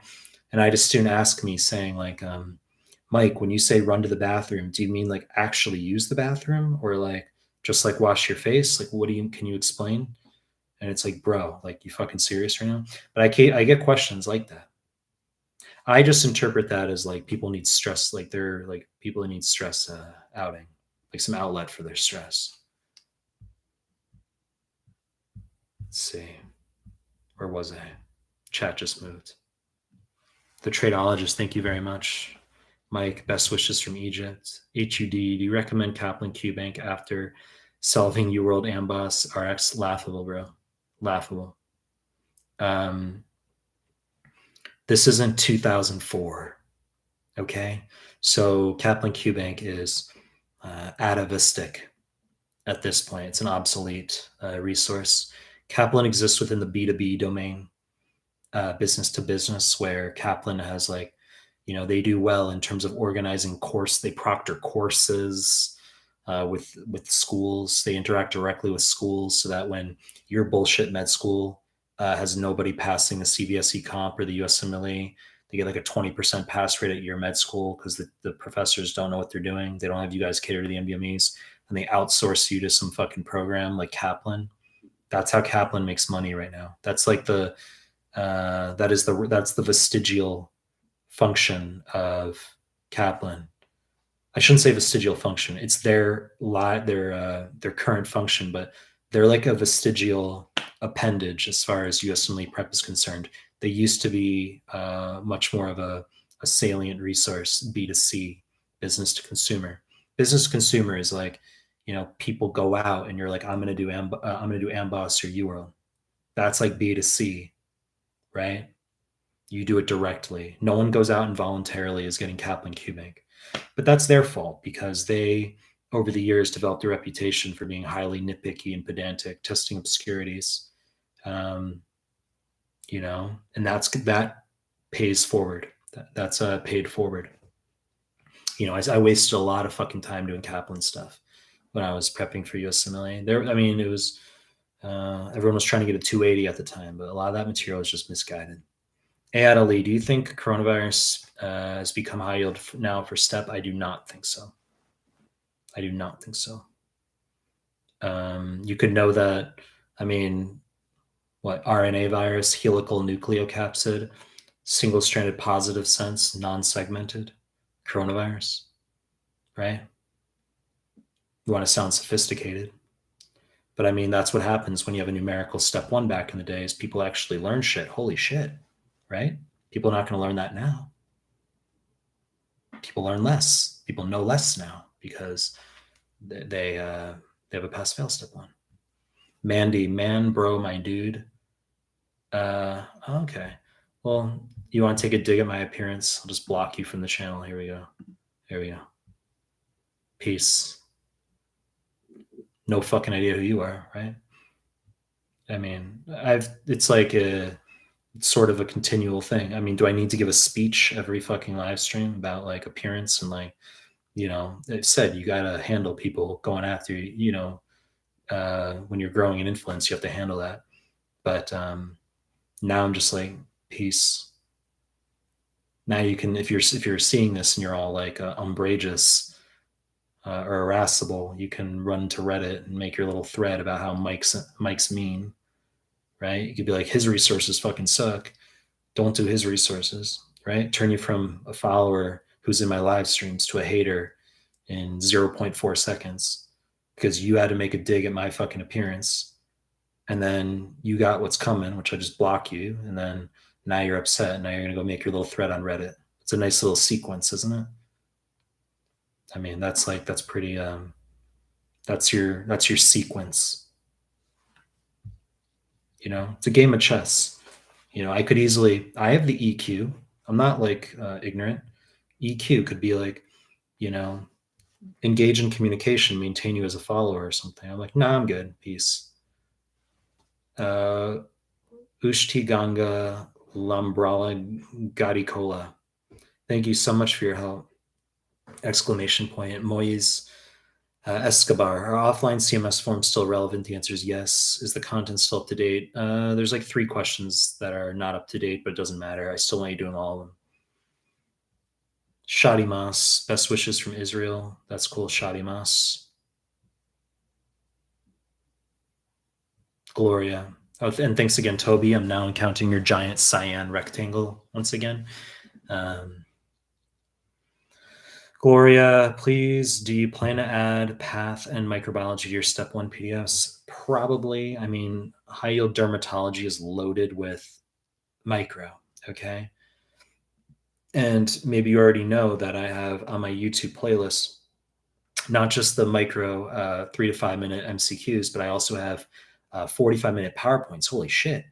Okay, so if you do those PowerPoints, those are all on my my YouTube. Okay, 45-minute micro PowerPoints. Check out the playlist. Okay, but path and micro PDFs, I could, right? Rather than spending my time doing these live streams, I could just sit in my fucking room and like work on a. I already have written a path PDF. I have like 15 pages of a path PDF just sitting on my document for like the past like 5 months, and I just don't feel like releasing it because when I release something, I want to make sure it's like at a higher level. But I have like 15 pages of a draft that I don't feel like working on right now. I'll work on it later. Just no interest, but I'll get to it. But my PDFs are my cardio, pulm, renal, gastro, heme. My subject PDFs are loaded with path, neuroanatomy. Zaydo, Mike, my exam tomorrow morning. I have memorized all NBMEs 2031. I don't know. I'm so nervous. My assessments are in early or low 70s. So do you think there will be a repetition from the NBMEs? The answer is yes. You will get repeats on your real USMLE from the NBMEs. And most of the time you won't realize the repeats. Okay. And how do I know that? I'll tell you. Because I've sent repeats to students before and they don't even fucking realize. Like students I have who are more longitudinal, students I work with for many, many hours. There have been times I've sent them NBME questions that are on 19 and earlier. I don't send you questions that are going to fuck with 20 through 31 scores. So if I send you questions that are earlier, 19 and earlier, there's questions I know that repeat on the new NBMEs. Occasional questions, occasional ones. Okay, as I said, I'm not fucking with your score. Occasional questions. And student will do the NBME exams, get a question wrong, and I'm like, I fucking sent you this question like a month ago. They're like, oh, I don't remember. That's how I know people don't remember repeats most of the time. So someone comes out and they're like, no repeats, didn't get repeats. It's not true. They got repeats. In addition, if a question seems easy to you on the NBME exams, you're not going to remember it.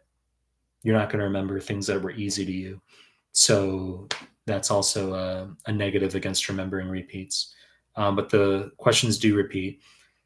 I've said that the anatomy questions that were on my real step 1 back in 2012 are the same fucking anatomy questions verbatim that are on offline NBME 24. Okay, that's there's questions that repeat. I had a repeat. One of the images on my real step 1 is currently still an image on an NBME exam that floats around fucking everywhere. That like renal image, that kidney image, where it's like they can give you a 4-year-old with a chronic ureteral obstruction. That's one of the immune exams. They use the same fucking image. They give you like another kid. It's tubular atrophy is the answer. So both those questions are chronic pyelo. They show you the scarred kidney, and then they use the same fucking image again, and then they put a second image next to it where it's like transitional cell carcinoma, and they give it to you in like a 67-year-old. Makes no fucking sense. Like it's like, how do you go from like a chronic pyelonephritis in like a 3 to 4-year-old on 2 questions to now all of a sudden a 67-year-old with transitional cell carcinoma with the same fucking image? How does that happen? But I had that image on my exam like 11 years ago. It's like, okay. No, we're not supposed to talk about what's on our exam. Sorry, guys, it wasn't on my exam. If hypothetically it showed up in my exam 11 years ago, then maybe it's the same fucking image that's on the questions today. But no, it wasn't on my exam. Ikwa Haja Nur. If I take step 3, then Would the 4-year break get compensated? I said it maybe would. It would help having a step 3 if you've been out of med school for a long time. Oleg Kim, do you think that step 3 is so crucial for this match? Question mark. I can't get a visa. Sad face. I've said if you're out of med school for a while, then you're going to want to do at least 2 3 years. You're going to want to do step 3. Muhammad Hassan, weird, but why some people smoke for 50 years and nothing happens to them, and others for a couple years and get lung and bladder cancer, etc. So if a beautiful, so he goes on to ask if a beautiful female dude, not interested in females who are dudes. Sorry to say. I'm straight. I said I'm 100. I said I'm 100% straight. People find that like, you know, it's like, yeah, I've like, occasionally I can work on my eyebrows, but it's like that's like intriguing to people who are in Western countries. It's not weird in Japan. I've said people, dudes in Japan are like, they wear like fucking like blush. They're real fucking like effeminate in Japan. I mean, I'm not a feminine fucking dude. You say, well, you do your fucking like eyebrows or whatever. I'm not a feminine fucking dude. I don't want to tell you. I'm straight. So I wouldn't be down to some like, I wouldn't be interested in some trans messaging me on Instagram. There's no judgment. But I would not be interested in that. Correct. Let me see. Where was I? I don't even know where I was.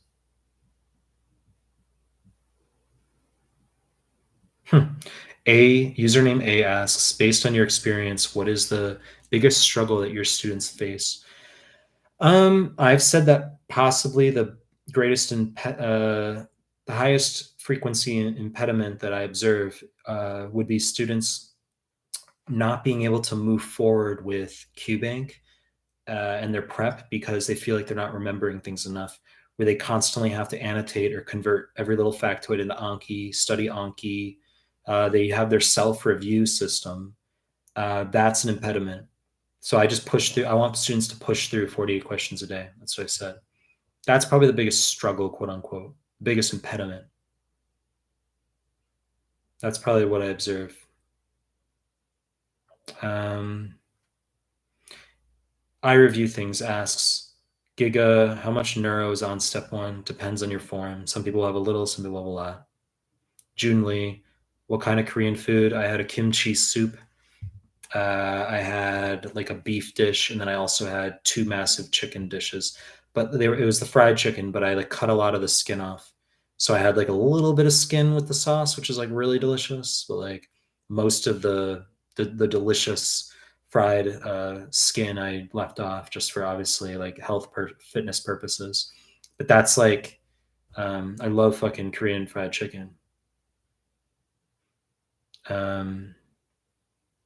Stigmata, and I had Chandra. I don't know. I'm forgetting I had Chandra as well. Stigmata, hairy cell carcinoma. I think you mean hairy cell leukemia. Also presents with massive spleen and dry tap like myelofibrosis. Question mark. It doesn't. I'm not on USMLE. It's fucking irrelevant. Some people think that like if I don't mention something, that's like either I don't know it or like it's like an erratum of some kind. It's not fucking true. This when I was an editor for FA back in for the 2015 text, this was like something we saw all the time. Like people would, I'd say 90 to 95+% of errata submissions were people being like, well, you guys write this, but this it can also be this. And a bad editor says, you're right, it could be. And we add that too, but it's not high yield. And that's how the book gets worse over time is you have like 5 fucking things written there that like, but USMLE doesn't care. So when you ask about this notion of, or not, you're not even asking, you're just, well, no, okay, there's a question mark there in your defense. But when you say like hairy cell could have a dry tap, like myelofibrosis, doesn't fucking matter for USMLE. Dry tap and dacrocytosis, okay, so teardrop shaped cells, those are going to be myelofibrosis. Okay, there's one hairy cell question I can think of, and they literally show you the fucking hairy cells, and then they say cytoplasmic projections. Okay, they can say like tartrate resistant acid phosphatase positive as well, but you're talking low fucking yield. Mustafa asks, "Hello, Mike. What can I do if I have approaching girls phobia? Double question mark. Should I sit at home and let other and let other guys approach girls? Right? Double question mark.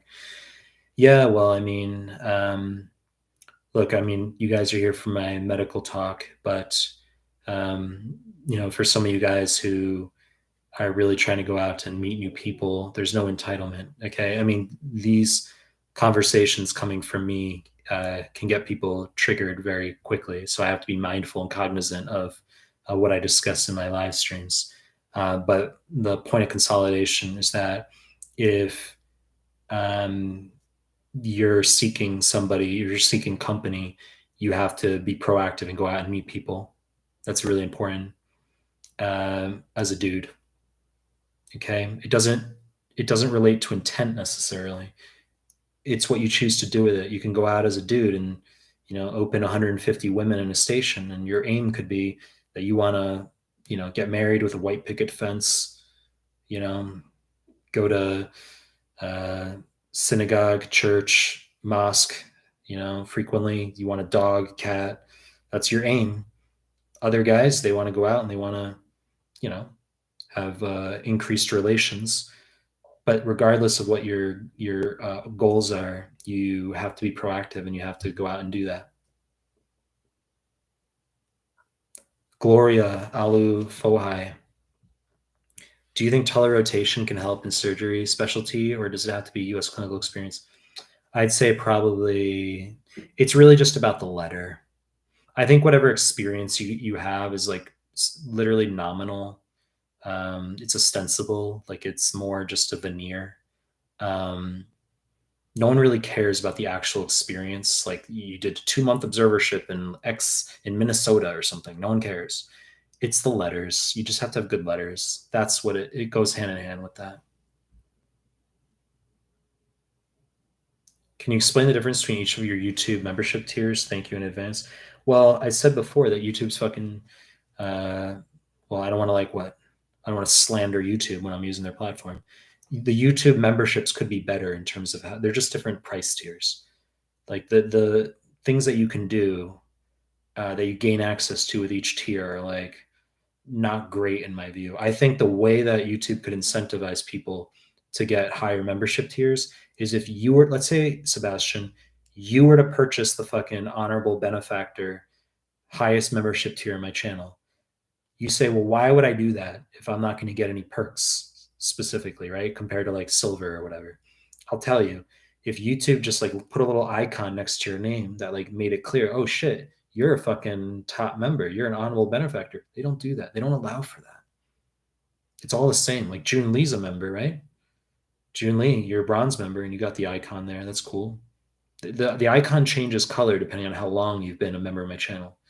But like if you were to upgrade your membership, like I see that internally on my membership page, but it'd be nice to like you have a little badge that says you're fucking gold or it says you're like a higher tier member, and that would incentivize people to get more memberships. I don't know why they don't do that. Like, I don't understand that. Markenzio is so the point is if you want to get a membership, you can do that. Um, but it would have to be because you actually value my content and what I do, not because you're going to get perks from it. There's no entitlement. Markenzio, is there any place for this resource that I'm not going to mention? The answer is no.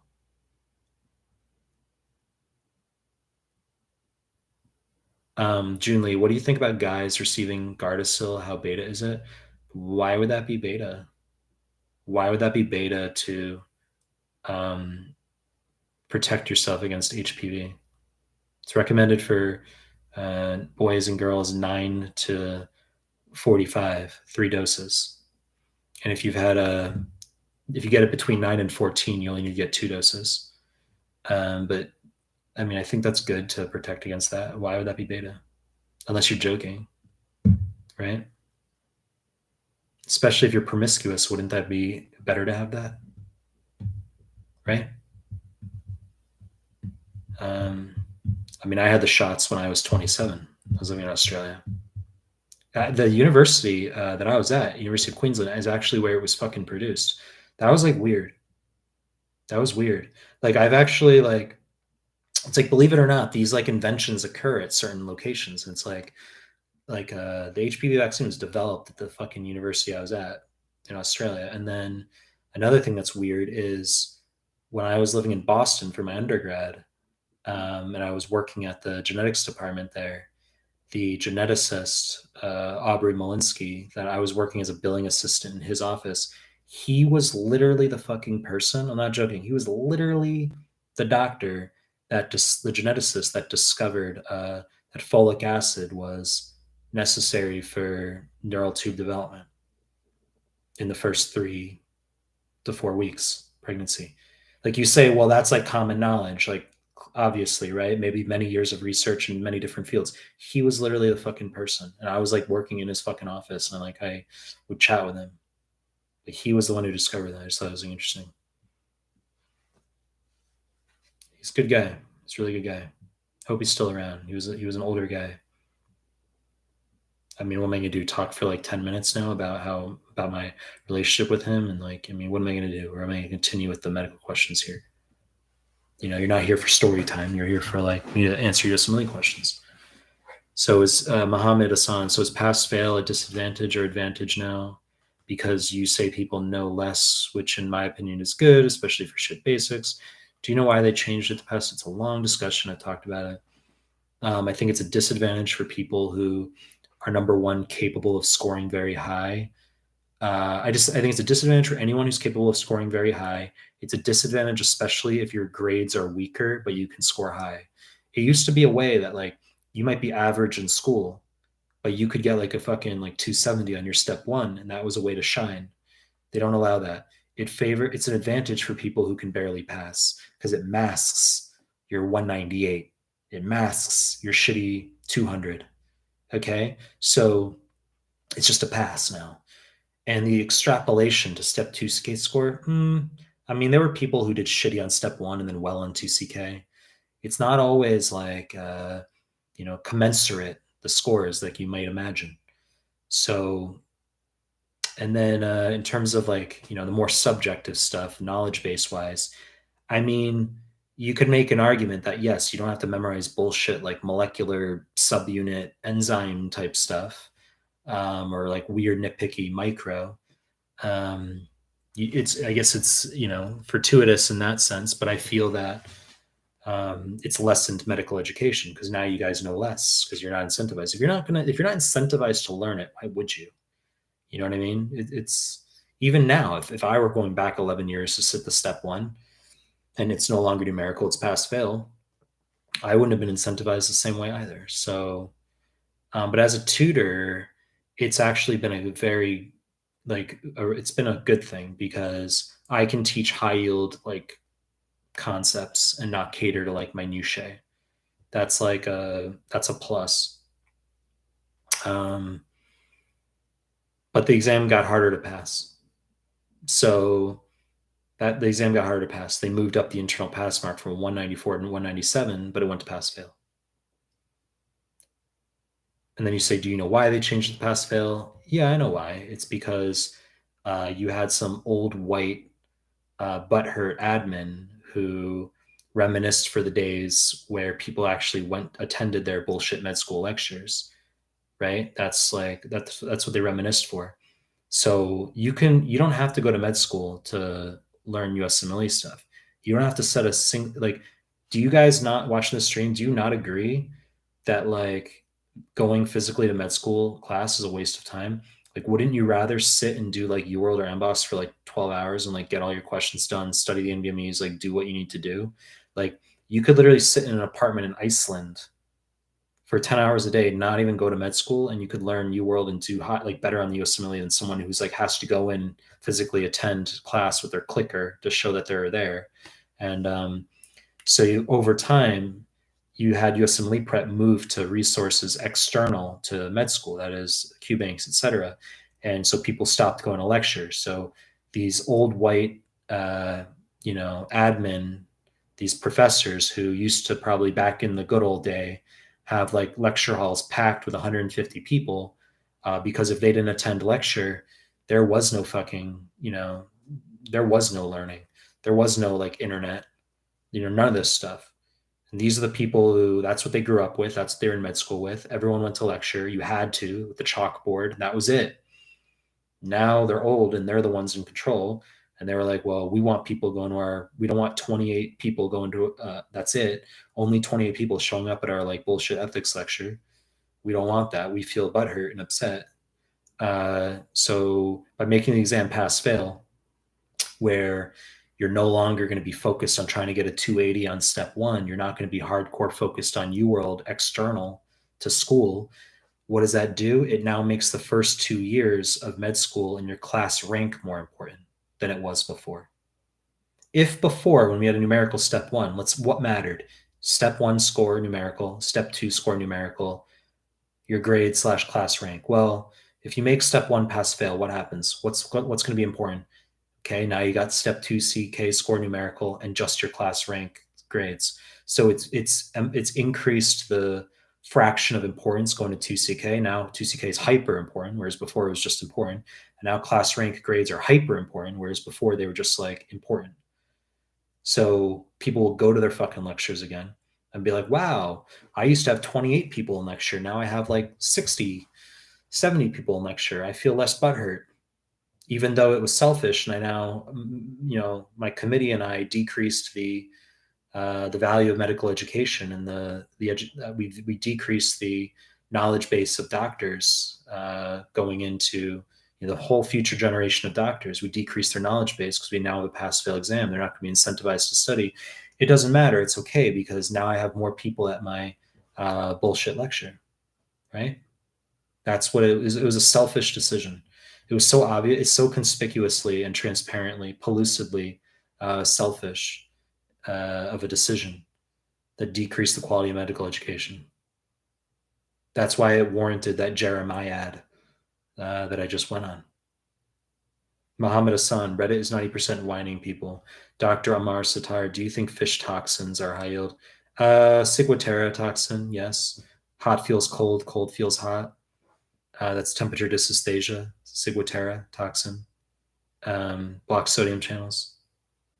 Obviously, tetrodotoxin, sodium channels paralysis. Those are the only two you really need to know. Scombroid, it's not toxin, but scombroid, meaty fish that can cause an allergy-like response due to histidine decarboxylase in the decaying fish that convert histidine to histamine via vitamin B6.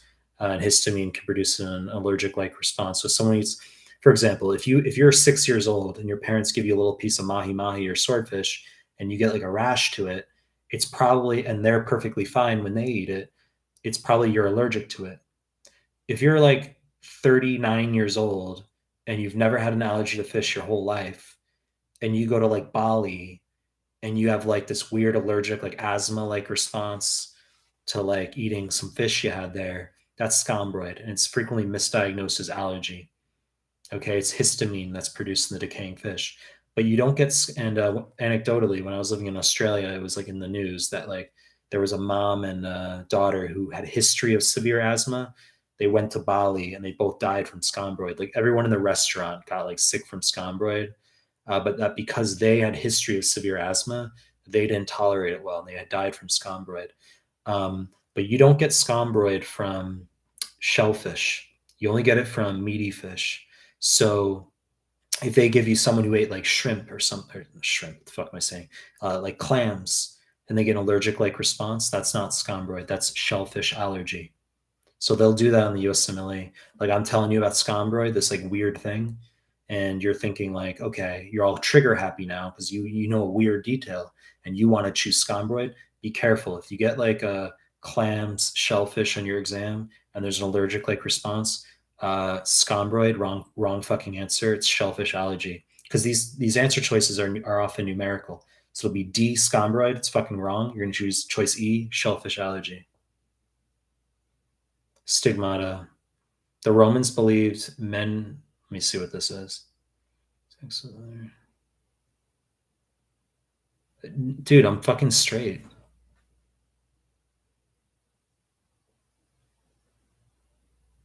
No, I don't agree with that sentiment. Even if, I mean, I'm 100% straight, but people are LGBT. Like, I respect that. You know what I mean? I have friends who are LGBT. I don't think it's good to say, like, I don't really label it like derogatory like that. No, you would have guys who are LGBT who carry like alpha genes, who are very forward, and the guys that they go after, presumably, um, there's going to be those dynamics the same way there's male female dynamics of like dominant submissive between heterosexuals, right? That carries over homosexual populations as well. Like, why would that be any different? And you obviously have some guys who are highly effeminate, right? So wouldn't it make sense that those dynamics could carry over? You're asking me these questions. As I said, I'm 100% straight. Gloria, do you think FA reading is not necessary now? I've said that. Correct. Just going through the tetrad you mentioned earlier about is just fine. That's correct. Rhodium, hello, my doctor. Step one is in 4 days. What PDFs are most important for me to review now already? You already did high yield arrows. You're 4 days out. Just focus on NBMEs at this point. You already did high yield arrows. I just focus on NBMEs. Neil, good to see you back. I've never heard you talk about Canada. That's because most of you guys, like, how many of you guys are actually Canada? Just you, maybe? What do you think about the country in general and their healthcare system? Don't really have an opinion on it because I mean, what purpose do I have to go to Canada or care? Um, so I don't have an opinion. I stay within my lane. I'm not going to pontificate about the specifics of one system when um, I'm not engaged in that system. I don't know much about it. I do think universal healthcare should be what countries strive to have. I think the United States is broken, but then there's arguments as far as it being like a capitalist system and all that. But it shouldn't cost you like $4,700 to have a CT scan in the United States. Like, that's laughable. And then they're like, sorry, your insurance wasn't like covered or something, and we're going to send you a bill for the next like however long, and now we're going to send it to a collecting agency, and now we're going to sell it. Now your credit rating's damaged because you have this $4,700 bill from a CT scan you had that you didn't even fucking want. The doctor just fucking ordered it, and then they're putting it on you, and that's going to follow you around with interest, and now you got to pay 6,200 and 6,800, and then that's what the United States is about. Um, Equahaj on newer is retaining stuff with just reading QBanks, PDFs, and watching your YouTube channel possible. I'm scared about how it will all come together. It's been a while. I want to take the exam. I don't remember stuff. You're just going to do it. You're going to do QBank. You're going to do my PDFs. You're going to do my YouTube MCQs. You're going to be doing the NME exams. Oleg Kim, Korean fried chicken is the best, man. Double exclamation point. I agree. So as I said, right? It is the fucking best. With beer, shochu. Um, but I haven't had any alcohol in like maybe like a week and a half. I had tequila. Riham Hame. I've been aiming for 80 to 120-year-old questions a day. Too much. 40 to 80, 80 maximum. But you're also trying to do content, video review. How should I manage them? I've said you're going to do 40 questions in the morning.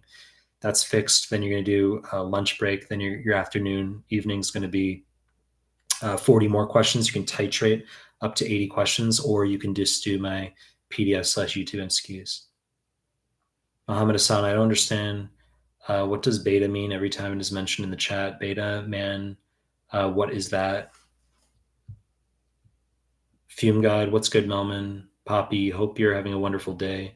Mohammed Hassan, can you re-mention the name of the professor about folate? Aubrey Malinsky. Let's see. Yeah, when I was working in his genetics department, as a billing assistant when I was in college, I like read his books.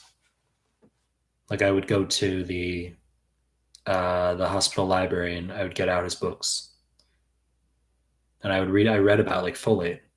Like, I was like reading on the way to the medical center in the morning. I was reading I read his book. He had like a book from like 1987 called How to Have the Healthiest Baby You Can. And I like showed him, I'm like, from the library. I'm like, I'm reading this fucking book. So it would have been like 2010. I like show him reading. He's like, well, that's good. He's like, that's for like the mom down the street kind of thing. He's like, it's good that you're reading it. He's like, but I have like newer books too. So I read one of his newer books at the time. He gave like everybody in the office a copy. He had written a lot of books. He had a massive fucking genetics book, but it was like at the time when I was that young, I didn't have money. So I wanted to purchase it, but I didn't. But yeah, he had a big genetics book as well. What he should have had is free PDFs, huh? Free, that's it. Well, Taha. How much step one stuff is being asked in step two? Should I freshen my biochem genetics concepts? No, not really. I don't want you to study biochem genetics for step two. Like, obviously, you need to know genetics for step two, but it's not asked directly almost always. Like, they're on step two, they're not going to be like, what's the inheritance pattern of sickle cell? Answer autosomal recessive. They'll integrate it. They'll give you like a heme question for internal medicine that might be challenging. And they might say something like, it's a girl. And then you're looking at the answer choices. And then you see like hemophilia A, hemophilia B, or something relating to factor 8 or factor 9. And you're like, well, that can't be, those are fucking wrong because hemophilias are X-linked recessive. So they like reward you, they incorporate the genetics into the questions sometimes like that, rather than just asking you point blank what the inheritance pattern is. Or they might give you a girl, and it's not G6PD deficiency, so something relating to that is wrong. Mojal, why IMGs prolong the preparation time? I see some video about say it takes between 6 to 12 months prep for step one. Nonsense. Mike K, med school lectures, waste of time. Yep. Usif, do you think studying FA is important for step one besides the files? I really think about studying both. I knew your advice. I said it's not important. Osama, we need a series about post exams for IMG, Mike as electives, research like that. What are you asking, Osama? I understand. You want like you want me to like interview fucking people who've sat like is that what you're getting at? I don't really have interest in people have made that suggestion to me. I'm aware, trust me, I'm not fucking stupid. Like I've thought about the possibility of like, I could do like podcast type stuff. Like I have a Spotify, but I'm saying podcast type stuff and that like I do interviews, right? Like I fucking get a nephrologist on here or something. It's like, why were you interested in nephrology and the kidneys? Right? Or different things, people who match or people, it's true, I could. And maybe in the future I will gravitate toward that. Maybe if I have more influence, I'll gravitate in that direction, get 10K views, 20K views per video, rather than right now, it's like 1K view plus per video. Within the past, like I can post a video and it'll be like 1K within like a few days tops, pretty much. Thank you guys. But I think with greater influence, maybe I could venture in the direction of like interviewing people. You say you could do it now. You're right, I could do it now. It's not my interest right now. I'd rather just focus on putting out content for you guys. Nokia. Actually, I just bypassed. Really, Joyce. I agree with not learning through med school lectures. I've only learned in clinical settings. Nokia. I agree that lectures can be a waste of time, but I also know that some of the concepts we need to learn for step one are not needed to be a good medical provider. That's true. Just my opinion as a physician assistant, very frustrating for me to have to study this stuff, but it is what it is. Yeah, but what you have to study for step one is like marginal. It's like nothing compared to what we had to study back in the day for the numerical step one. Like I need you guys to understand something. The same fucking way, that for 2CK, you're going to have to like get your 280 or whatever. You're going to be like learning all that information the best you can, right? That exact mindset. That's how what used to be for step one. So we used to memorize a lot of stuff. You don't have to deal with anything now. Foz.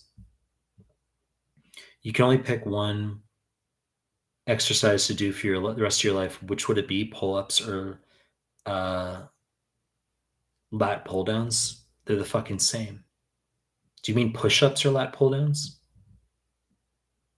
If it were pull-ups or lat pull-downs, I would choose lat pull-downs because you can do weight that's heavier than your natural body weight. I know you're getting at the fucking calisthenics nonsense. Maybe that was like a test, right? Because I said calisthenics are beta, so it's like that's a test, right? Mike, you said pull-ups, but you said calisthenics are beta. Well, I fucking said lat pull downs, didn't I? You do weight that's heavier than your body weight, so that's like, you know, yeah. Push-ups or pull-ups though, I would prefer push-ups if it had to be one or the other. Weird fucking hypotheticals. Muskin MGN, your micro PowerPoints are wow. Muskin MGN, is it possible to make content in that format? It's so helpful. For the PowerPoints, I could. Obviously, I could make more PowerPoints, just don't have interest. I'm a third stage medical school student. I'm Mohammed Hassan. You attended only 30 days and 8 months. Can you write a shorter question right now? I'm starting to get tired. I can't like process that.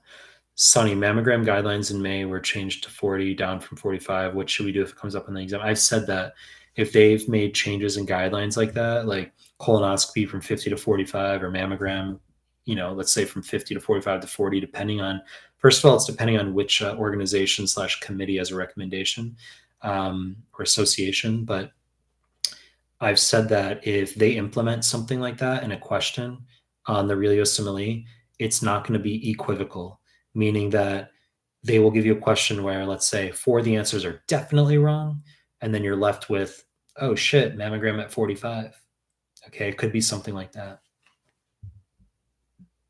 I'm going to end this at 2 hours, guys. It's like 4 minutes from now. Fume God, do you believe that doing a ton of cardio, running, sprinting, stair setters, high yield for brain gains in medical school, such being successful in medicine? I think going to the gym, period, is really important just for your psychological equanimity. I think that's extremely important. Cardio obviously feels really good, you know. If it had to be cardio or lifting, you can only do one for the rest of your life. I would choose cardio. I said I haven't like run in the past few weeks. I'm trying to bulk right now, but if it's one or the other, you got to do cardio. It's really, really important. It's really good for your psych. Daniel, personal vlog. What's your tips for non-US IMGs, old graduates who forgot basics? Step one, you're gonna have to start back with QBank. That's what you're gonna have to do. You're gonna have to start back with QBank, UWorld or Amboss. That's what you're gonna have to do. Mustafa, you canceled the comment. Cancel the comment accidentally. Real noob shit. You canceled your comment. Who canceled your comment? Or are you saying you canceled your own comment? Abbas, I really appreciate your videos. Help me a lot about strategy of solving exam in my college. That's cool, Abbas.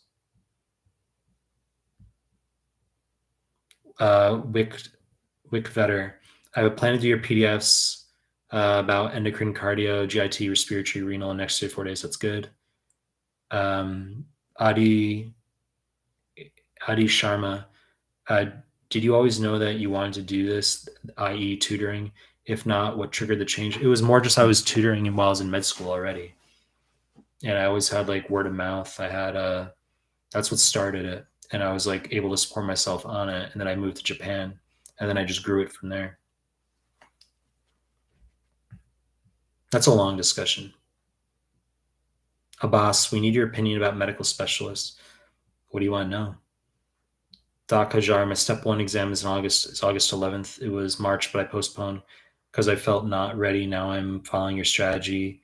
QBank, your PDS videos last month enemies, only my prize memorization. Nakia, yeah, I was studying for that step 1-2 when it was numerical and I missed it by 4. That's really annoying. So you got a 188, I'm assuming. I mean, because it was one. Actually, no. They moved it to. Well, no, it was 192. That was the latest one. Yeah, 192. They've made it like 192, 194. They had 188. Back when I sat, 188 was passed for step 1. Not yet, but now I have your content. So I'm good to go. Master, why don't you try making more general med content like some other doctors on YouTube? I bet you'll get huge. No fucking interest in catering to stuff that's not USMLE. I'm not like into clickbaity bullshit. I'm not into that. I can't not do me, you know what I mean? I mean, my YouTube MCQs are like, But the thing is, it's about my target audience. I'm not interested in catering to like random fucking like people. You know, you have big channels out there with not good engagement. You have to understand that. There's like big channels out there with hundreds of thousands of subscribers, and my engagement is almost like similar. There's a channel out there with like 550,000 fucking subscribers, and they get like some of their videos are like 3K views, 8K views. And I'm like, well, I get like 2K views on like, you know, I can have a video out for like 7 to 10 days and it might have like close to 2K views. And I only have around 16.9 subs right now. Or maybe we got to 17. I don't know. We're close. So it's about engagement as well. You know, I focus on USMLE. I'm real niche. Victor, you said I missed a comment. Please go up. I don't know. What would you ask? You said 20 days out, left with 28, 29, 30, 31, score highest, 64% doing your Q bank. You can't postpone. 64% isn't borderline. It's not as high as we want. You're just going to have to, I've said in the final month, you have to consolidate around NBMEs 20 through 31. Free 120. You got to do all the NBMEs. You have 3 weeks. You got to do all the NBMEs. That's what you're going to do. Just review all that material. Osama, what should I do to match I am? How many days per me? Guys, you're at the 2-hour mark. All right, we hit the end of the questions here. So obviously I'm gonna do more of these live streams. Please give the video a like. Really appreciate it. All right, guys. So what's good QBank for what's a good book for cardiology, drugs, and doses? You don't need to know doses. Like USMLE doesn't give a fuck about doses, mitral valve. Cardiology, I mean, do my cardio PDF. That's really important. Really, really important. I put drugs in there, high yield drugs in there. Jog on how to get old NBMEs with solutions. Do you mean the ones prior to Form 20? Because we have PDFs in our Telegram group in the group files with like, you know, the NBMEs. We do. There's older ones in there as well. It's in our Telegram group. You say, well, how do we get into the Telegram group? The link is on my website under the subscribe tab. And it's also under all my videos and pinned comments. Noan, hey, Mike, thanks for everything. I'm from Sudan. Can't get Dean's MSPE letter due to war. Should I apply for match without it and also do LORs from outside? I would just apply anyway. Also do LORs from outside from the US. Are they good for my application? Yeah, they're fine. You're from Sudan. I think that's an advantage, not a disadvantage. If you have a good 2CK score, that'll help. But it's too bad you can't get a MSPE. You got to like somehow let them know or upload a file where it says it's like not possible due to war. It literally has to be that. Because if you just apply and they're like, they didn't supply an MSPE, they like won't look at you, right? But you got to like upload a substitute for it.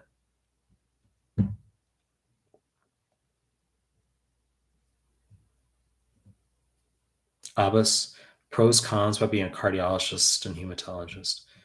It's just what you want to do, man. I mean, like, there's pros and cons for everything. I would, if it's cardiologist or hematologist, I personally would probably prefer to be I prefer hematology over cardiology. I think cardiology is like, you know, ECGs are the most boring fucking thing. Why would anyone want to like deal with ECGs? I think cardiology just carries prestige. That's the only thing. If it's about prestige, let's be a cardiologist. But if it's about like what could I tolerate better, I'd be able to tolerate hematology better. I think cardiology was like boring when I was studying. I went into med school thinking I was going to be a cardiologist. That's how like first year med students are. They're like, I'm going to be a cardiologist. I'm going to be a neurosurgeon. And then when I started doing cardio questions for step 1, like UWorld and stuff, I hated it so much. I was like, man, I hate cardio.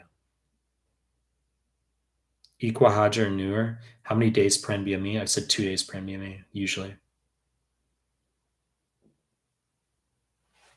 Fume God, Mehlman, why did you want to go into FM? Look at that. You know I wanted to go in FM. I mentioned that in past live streams on this live stream.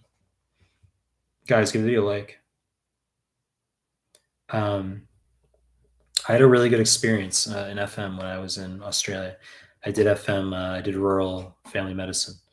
It's fucking amazing. I mean, it was just a good experience. Like what people have interest in can often just be influenced by their mentors. Like I have a buddy from med school. He became a urologist, like he went into urology. And it's like, well, how the fuck did that happen? It's like, how do you just one day decide that you, for your medical career, want to look at like ureters, bladders? Like, I mean, how does that decision come about? And he just said like he had really good mentors, like he had a really like exciting, engaging team when he did a short urology term, and that's like what got him into it. So it's really about the people. And when I did my family medicine term, the family med doc I was under was fucking hilarious, fucking Aussie dude. He was painfully brilliant. He did archaeology full time, or sorry, part time. That was like his main hobby.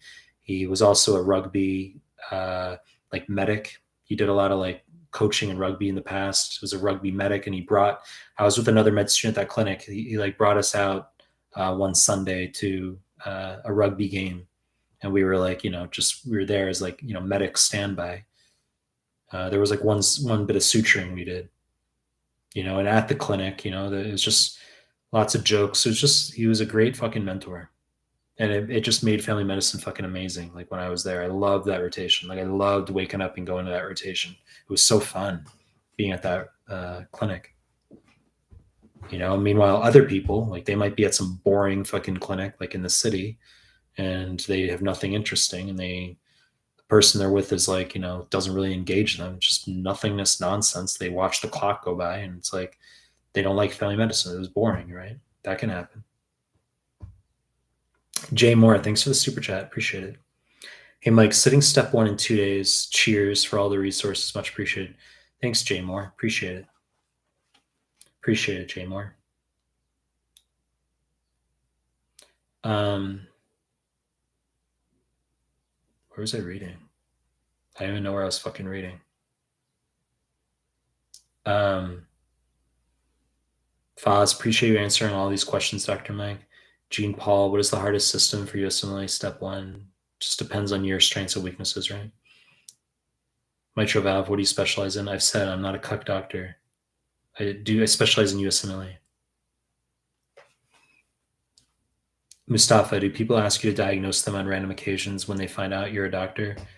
In real life, I tend to not want to like mix those two.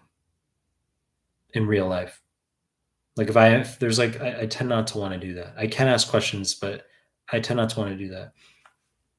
I've diagnosed students with things over the years before. That's happened incidentally. Like I'll have a student who says like, actually, I've got questions. Like I'm like, do you have any questions? Start the session for like literally USMLE, and they're like, actually, I have a question. This is what's going on, or whatever. What do you think about like this? Or there's a family member with this. I've diagnosed people with different things over the years.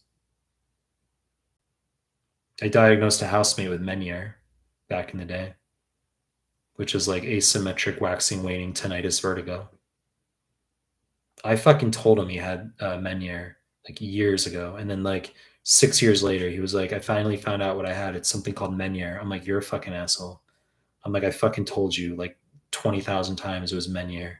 You didn't fucking listen." Which doesn't really matter because you can't treat it anyway. You can try to give like antihistamines or like a loop diuretic or something. It doesn't matter. It's not going to change jack shit. But I've diagnosed people with things. Yeah, I've diagnosed von Willebrand disease. I've diagnosed herpetic Whitlow. Yeah, just different things.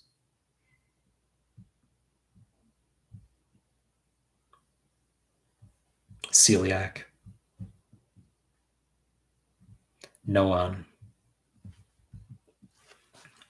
But if your question is like, if there's a chick I'm dating, and she's got like some like, sore throat or some like, I mean, I don't, it's not, as I said before, I don't try to, um, I don't intermix the two like that. I try not to do that.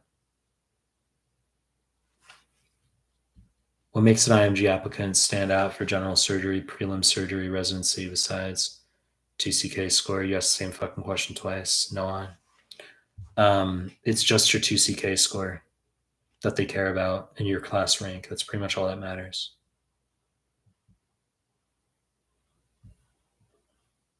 Abbas, I really like the way. I really think like that way. Thanks. Mitral valve, what do you specialize in? You just asked the same fucking question. Mitral valve, I love your channel, by the way. Thanks for the great content.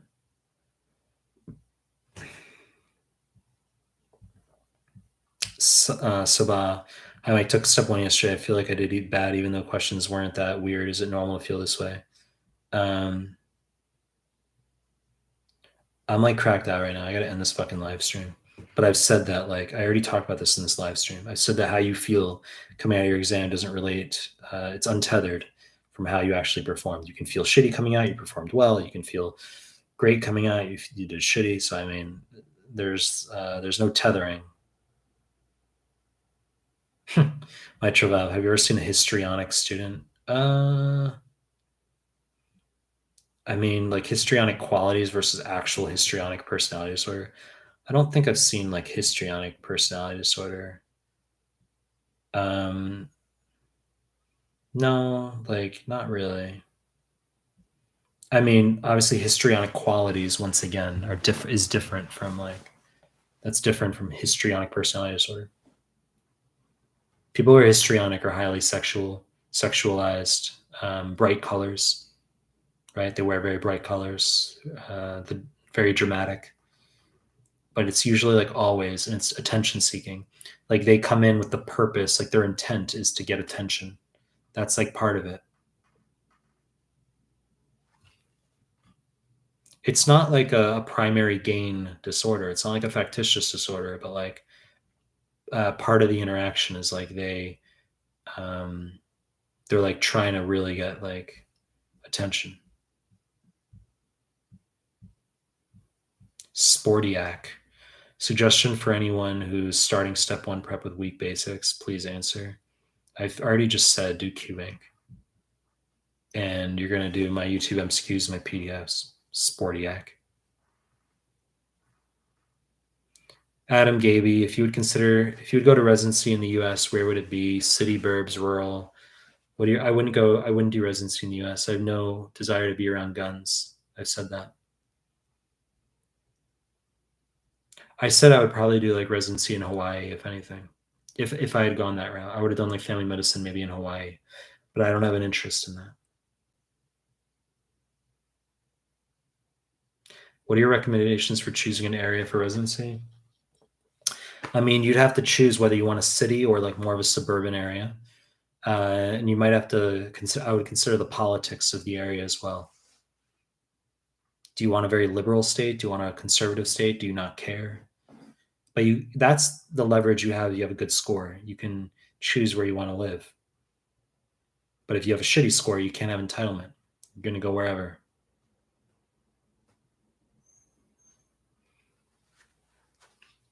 Let's see. Just looking at some of these last comments. I'm not going to read all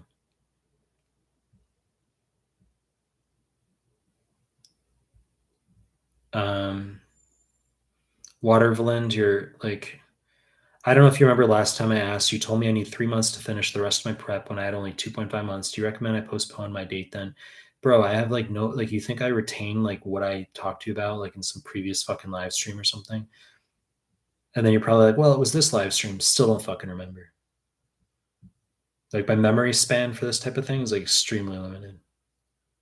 That's like an important thing. You gotta have like a filtration mechanism for like, you know, like I can't have many mental cycles dedicated to memorizing your fucking shit. You know what I mean? I mean, don't get salty with me, but it's like, you know, the only like, I mean, students who actually I like have over Skype, that's different. Mitral valve. What's your opinion on endocrine specialty? Interesting. I mean, I say interesting as in I think it's interesting. I did an endocrine term. I did that in my 4th year of medicine. And it was a really good term.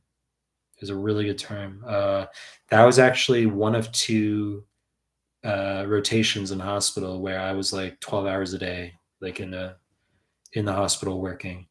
And endocrine, it was a really good rotation. That team.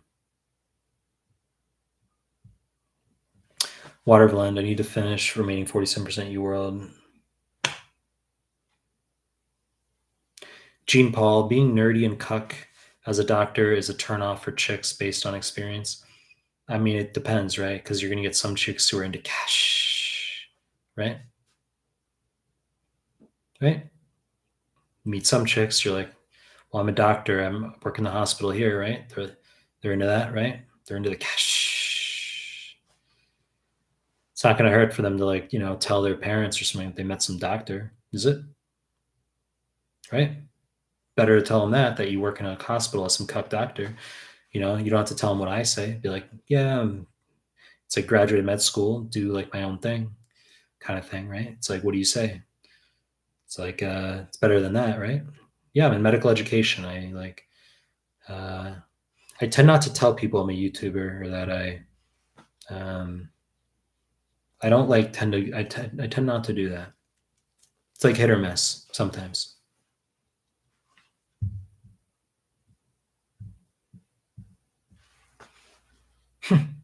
F chat. How important is class rank? I've said it's important. I talked about it like 7 times in this live stream, probably. Yep. You say your class rank is based only on preclinical classes. Yep. It's what I was talking about before with how step one went to pass fail and how the purpose of that was because they wanted to push you guys. They wanted to deliver power back to the medical schools, and it forces you to go to class and get better grades now. Whereas when it was a numerical step one, your grades didn't mean jack fucking shit for preclinical. It was just what did you get on step one? So it makes sense. It's a push for that. They're really your class ranks based on preclinical. Think about that. A class rank based on preclinical grades only, plus a pass fail step one. What does that ensure? You're fucking dedicated to your fucking schools like bullshit fucking lectures now. Yay, Garrett, what do you think of the LGBT transgender ideology prevalent today? I've said 100%, I'm 100% straight. I have friends who are LGBT. I have an uncle who's LGBT. I'm accepting all of that. Um, I mean, look, I don't live in the United States, but like I obviously like read the news and I know like, I read news that's on the right, I read news that's on the left, and I know like the whole thing about like intending, the left's push to indoctrinate. That's how the right frames it. The left will view LGBT as like, what's wrong with people just having more rights? Like we should have there's nothing wrong with like, you know, facilitating people being what they want to be. What's everything should be pro rights, pro LGBT, trans isn't that a good thing? That's how the left views it. The right views it as like this artificial this indoctrination, um, this insolent indoctrination of the youth with transgender ideology.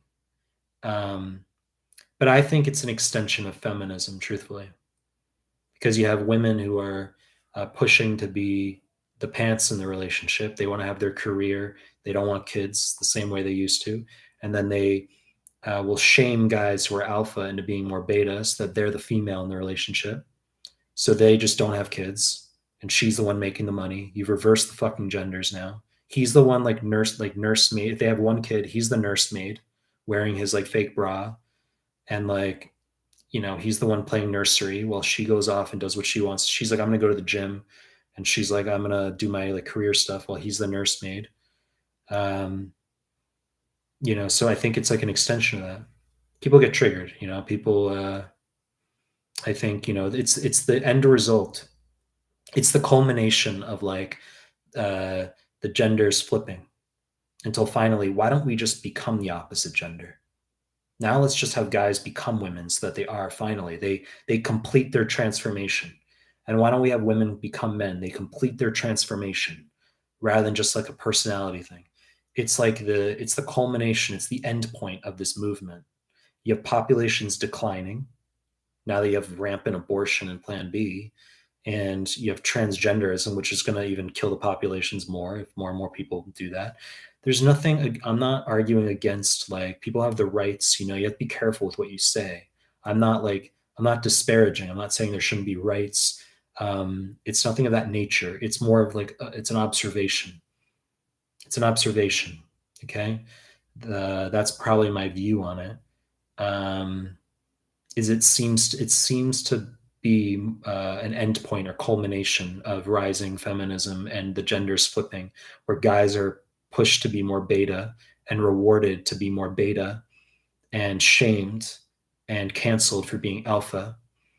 So they're pushed to be women, and then girls are going to be the career fighter now, and they're pushing to be the pants in the relationship, and you have the flipping of the genders, and you have now transing, but there's nothing derogatory. It's not. I'm just, you're taught. You asked me, what do you think about this ideology? I mean, people are going to have different views on it, right? Right. That's like, I mean, I don't live in the U.S., so it's like I don't like experience that. Like in Japan, I don't really like. That's not an issue here. That's not like LGBT transgender stuff isn't like something that's palpated here. I don't like observe that or really like rarely. I've occasionally encountered like, dudes who are dressed like anime chick or something. Like I go say hi to this like what I perceive as like a cute chick to find out it's a dude, and I'm like I walk away instantaneously. Like that's happened like maybe once every like year or so. It's happened. But like um it's not like a prevalent thing here in Japan, you know. So Mustafa, BSU applies to med as well, LOLs. Well, BSU applies to sales in the sense that, you get people who might seem interested as clients and then they don't take on, but then the students who, people who actually purchase, packages, et cetera, I've never heard from before in my entire life. That's like normal in sales. But BSU, behavior student tethering, as I've coined, that specifically can be applied to female behavior in interactions pertaining to hookups and willingness to have relationships. I think it's especially applied because the reason is because it applies to sexual state. That's why it applies to sexual state. It's BSU application of sexual state. You could say, well, can't males be BSU? Not really, because the male sexual state is always like the male's always ready to go. The male's always ready to go. Doesn't matter. Female, no. The female's like has an on and off switch, and most of the time it's off. In terms of random dudes, they're gonna encounter in public or something. It's usually an off switch.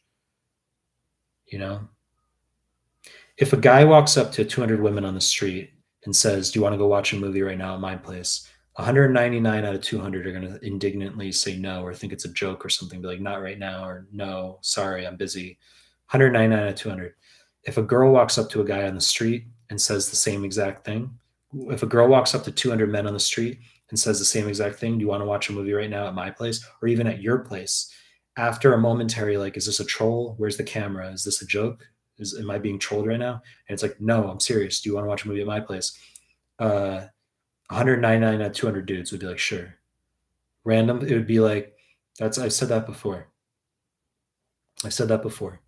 You could have a random woman who's like average in appearance, who's 42 years old, walk up to a dude who's 26 and just be like, "You want to watch a movie right now at like your place?" And the dude would be like, "Okay." And then let's flip it. You take like an attractive guy who's 26 and you have him walk up to 200 women who are 42, who are like average, and 199 out of 200 would be like, "No, I don't want to do that." Or be like, indignant, like offended, or, like, maybe contact exchanges or let's talk later or whatever. But like, there's an off switch. The genders are, equal and opposite in that front. They're equal and opposite. That's how it works.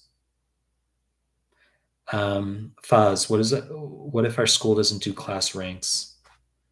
I mean, you use your grades, then you're gonna have to. There's gonna be something that you supply, right? Thank you, Mike. You're a prodigy here in Sudan. Your resources are much appreciated. That's cool, man. I'm assuming, I don't know. You could be a chick. I don't know. I said I dated a Sudanese chick. I had a girlfriend from Sudan when I was in Australia. Talked about that on live streams before. How many times do I have to talk about that? Change a lamp color. There. How's that?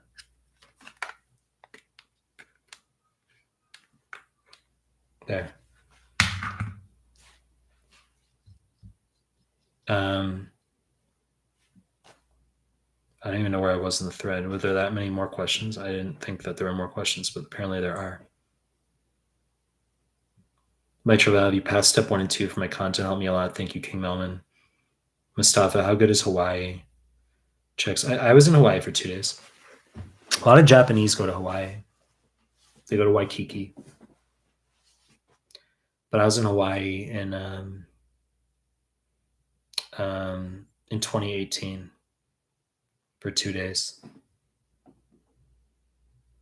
I missed a flight. That's how I ended up in Hawaii.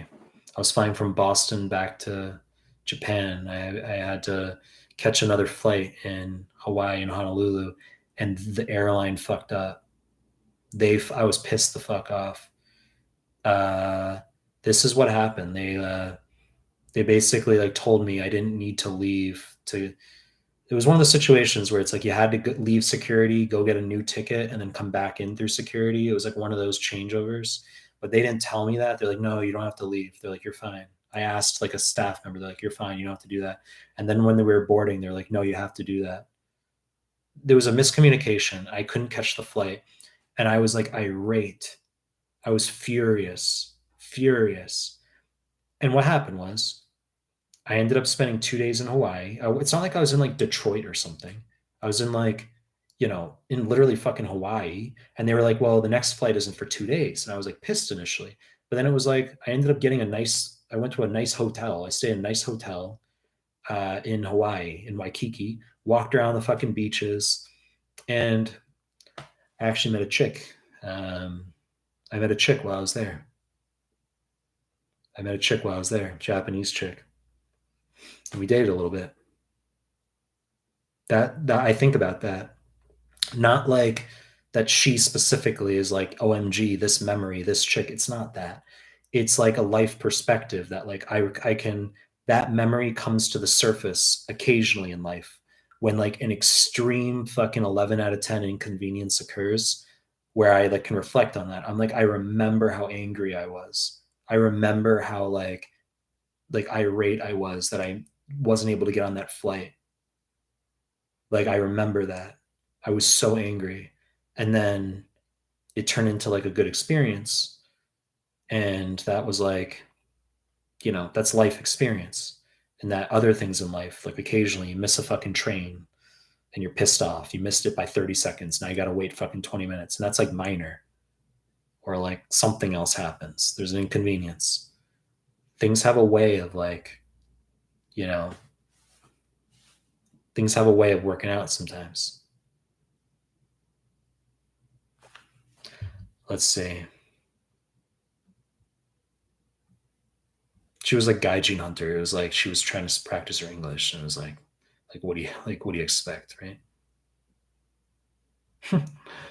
A boss, doctor. Your opinion about how we can manage burnout during preparation for the exam? I've said go to the gym. Mitral valve. If you had to choose between internal medicine and surgery, what would you choose?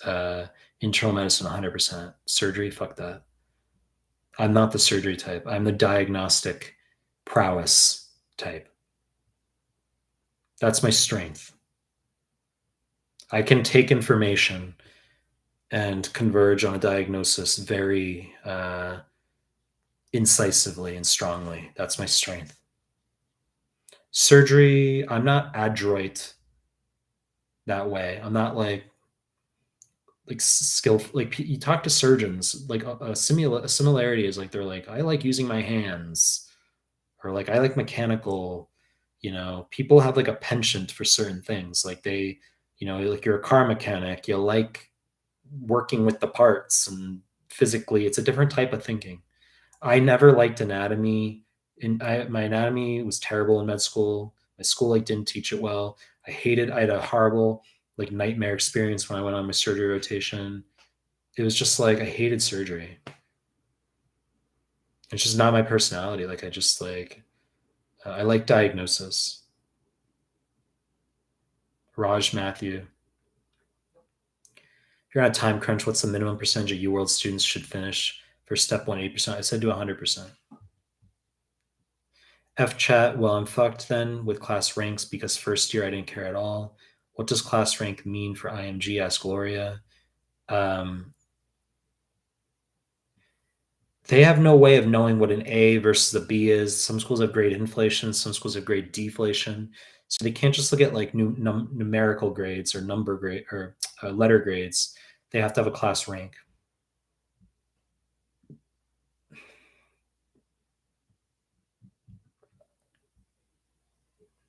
F chat, like please, with that like question. I said I think it's a stupid idea. Like, why do I get asked that in like every fucking live stream? Like, why? Why that question? Studies have shown that if, as a male, if 5 to 7 days of inactivity, motility can decrease. I think it's a bad idea. Mitra, do you believe LGBT is psychological disorder, or were they born non-straight? I think it's genetic. I don't think it's psychological disorder. I think LGBT. I think your gender preference is genetic, but I think that the notion of being indoctrinated, right, as we have in the United States right now, that can potentially, it's a spectrum. So, for example, you get some people who are like hardcore fucking, like I'm hardcore 100%, 1000% straight, not even 0.1% anything else. That's me. People might say, Mike, you look gay. Don't give a fuck. 100% straight. Then you get people who are the other side. But I mean, I'm sure you have you get people who are bi, right? So you might have people as well who are like, they're straight. They've never been with the opposite sex, nor would they. They're not interested in that. Maybe they're like 80-20 in their mind or something, but they live out life as like straight, right? Like their behavior is they're straight and they've always been straight and that's it. But maybe 20%.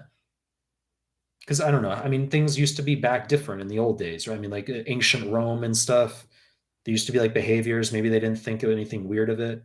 But it's like, my point is that maybe you've got people more in the middle, and by indoctrinated, like they would have grown up, maybe they're 70-30 in their mind or 80-20 in their mind, like straight, and they would have grown up as being straight.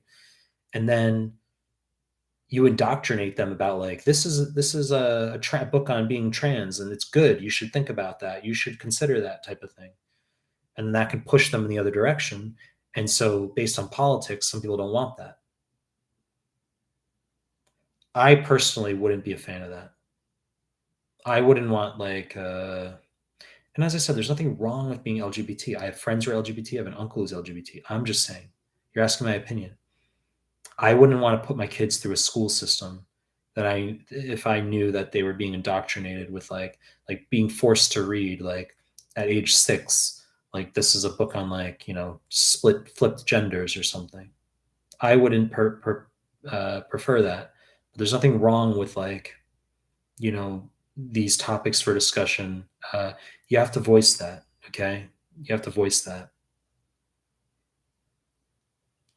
I don't see it as a psychological disorder. I don't think that. I think like religion sometimes can frame it like that. I had when I was in college in Boston, the guy who lived, one of the guys who lived across the hall from me in the dormitory, uh, he was not straight. But then he like became religious and he was like reading the Bible all the time. And then he like tried to become straight. He like said, I'm straight now. I think being gay is like a psychological disorder. That's what he said to me. He was not straight. And he said to me, like, I'm straight now. He's like, it's a psychological disorder. That's like, I guess what he was trying to be like religious or something. And like that was kind of like the end of it. He and I were like, I was like 19. We were both like 19. And it's sort of just like that was it. And then like years later, people you're friends with on Facebook, like years later, and because I never used Facebook, but I'm still like friends with him on Facebook. And then like he like I know he now is like, you know, he has those non-straight relations. So it may have been something where it's like maybe he tried to pursue growth in one direction, but then he finally came to terms. He's like, look, this is just who I am. There's no shame in it. It's like a genetic thing, There's no shame in it. But he probably I'm speculating, maybe he came to terms with that. He was like, well, there's no shame in it. It's just who I am. And I think it's genetic. I think it's genetic. You know, I don't think that's, I don't know if they've determined like if they found loci or something. You could literally ask ChatGPT. Could be like, have like a, gender preference loci at like S&Ps or something, have polymorphisms been single nucleotide polymorphisms, have things been identified that could relate to gender preference and stuff.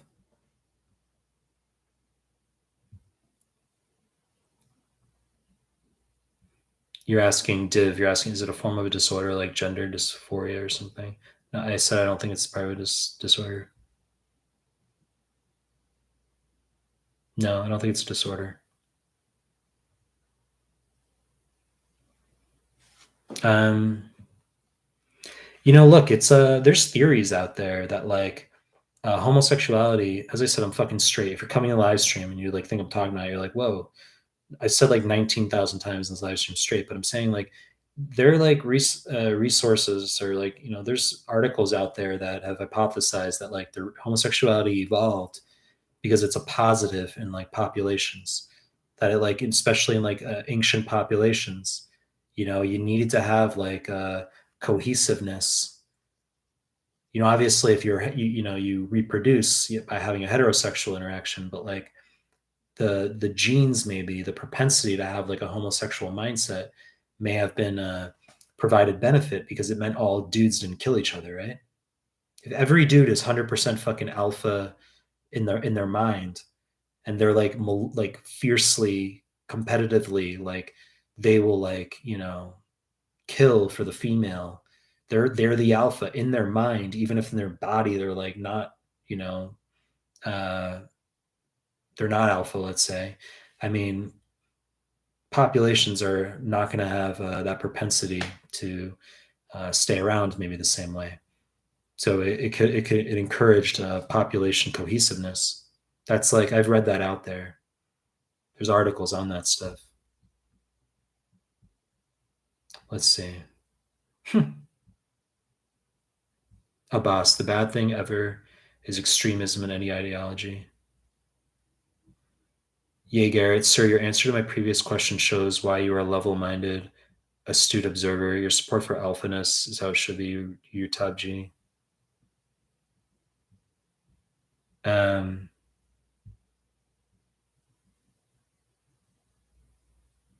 Masroor, do you think these fetishes bad female behavior? You say bad female behavior? What do you mean bad female behavior, Masroor? You have to be careful with how you say things. What's bad? That doesn't suit your needs? Why? I mean, why would that be? I think what you mean is the propensity for women to ghost more than they used to. That's what you mean. I've said women are the gender that are responsible for one night stands 99% of the time. I've had girls watch my live stream who disagree with that, and I say, no, you're wrong.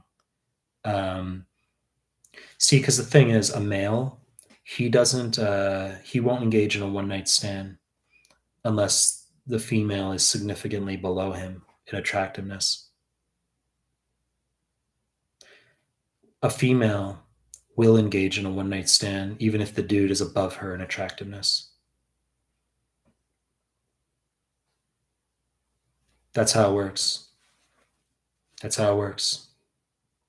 Because women, they're not looking for guys who are like equal to them in attractiveness. They're looking for guys who are 2 to 4 tiers above them in attractiveness. That's how it works.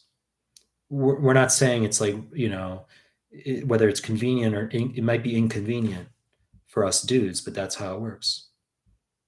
Guys are just looking for like, girl who's like decently attractive enough, and then they meet a girl who's like, decently attractive, and the girl's looking for her Tom Brady. She's like, I'm not happy unless he's like 6'6", and he's like super chiseled, and he's like multimillionaire CEO, 3 million subs on Instagram, right? Like, I mean, that's like how a lot of women are. Let's see. But you say bad female behavior, I mean, that's there's no accountability if that's what you mean because of a rampant abortion and Plan B. That's what you mean, right? Because if there's no such thing as abortion and there's no such thing as Plan B or even contraception for that matter, hormonal contraception, um, then this notion of female promiscuity goes away, and we're back to the 1920s where people were having families starting at the female is 19 to 22, and she's having kids, and like that's what we'd be back to. Now people don't have kids. People, the female will be like 35, 39 years old. She's like, I'm still waiting, still working on my career. I'll wait. Or she doesn't want kids. There's nothing wrong with that. Okay. People get triggered. Nothing wrong with that. You can do what you want to do. Nothing wrong with that. But women are more promiscuous, clearly, or, as you have contraception and Plan B and abortion. You got populations declining, right? You got populations declining.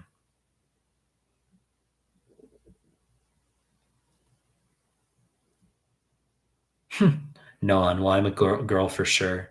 Did you like Sudanese women perfume sandalwood? That's really fucking. I did not. I was not aware of that. I said I dated a Sudanese chick when I was in Australia. I mentioned that a couple times. Some people in this live stream are like, Mike, you talked about it. You're right, I did. But I dated a Sudanese chick when I was in Australia. Varun. Hi, Mike. What's a good topic to pick for a radiology presentation? Sounds like a real great question right now.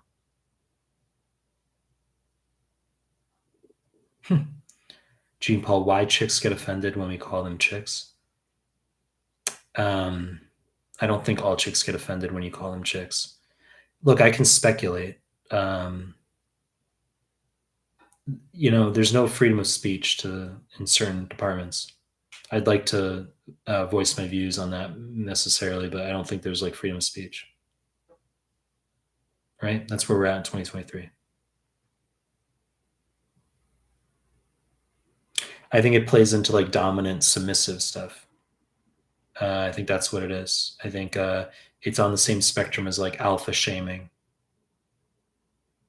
This notion of like, I'm not a chick, I'm a woman. Yes, respect, all that stuff. It's not about that. It's just, I think it's on a feminism spectrum. Div, same reason why you're responding to Gene Paul. Okay. Same reason why you men get offended when we call you dicks. I wouldn't get offended. I don't give a fuck. It's like, be like, all right. Who gets offended based on that? Oh, here comes Mustafa. Oh, shit. Mustafa says he'll stop the stream at 2 hours, proceeds to do a half hour more. True G. Well, the questions ended at like 2 hours, and then they picked up again. Foz, damn, I've got terrible preclinical grades. Gonna smash step 2 and step 3. Udi Louis Lee. So what is your gender identity? I've said like 20,000 times in this live stream and also in prior live streams that I'm 100% straight. People find it like radical, the fact that like you can have a dude who's like straight who might like cater to appearance or like have an unusual style. But I'd say it's probably because I know I'm so comfortable being straight and I'm so comfortable with my orientation that I don't give a fuck and I don't care. It's only if you're like uncomfortable that it's like you question these things. You don't have confidence in it, right? But people are like fascinated. People seem to be like fascinated by like the notion that you could have a straight dude who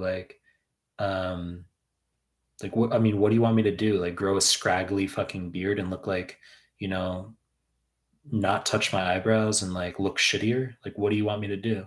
We've already established that women care about looks. It's not convenient. It's not convenient. You say, well, you look cringe or something. It's like, good. You can have your fucking opinion. That's fine. People say that shit in my live streams all the time. But I mean, like, I'm just saying that if you're wondering where these things originate from, if girls didn't, like, you know, ghost every dude they encountered, engage in one night stands all the time, then, like, guys wouldn't feel the need to. I'm not talking about myself. I'm just saying in general, just because I interact with lots of fucking dudes who no homo, some dudes who are, like, not unattractive, who, like, have trouble fucking landing a chick who actually, like, doesn't ghost them. And then you wonder where this, like, looks maxing uh, propagation comes from. It's like, well, it's because the girl, she's not interested in the decent guy who approached her and she hooked up with. She's not. It's not enough for her. She's got to go continue her search on, like, Instagram or whatever the fuck she's gonna do, and then, like, she's happy with not dating him.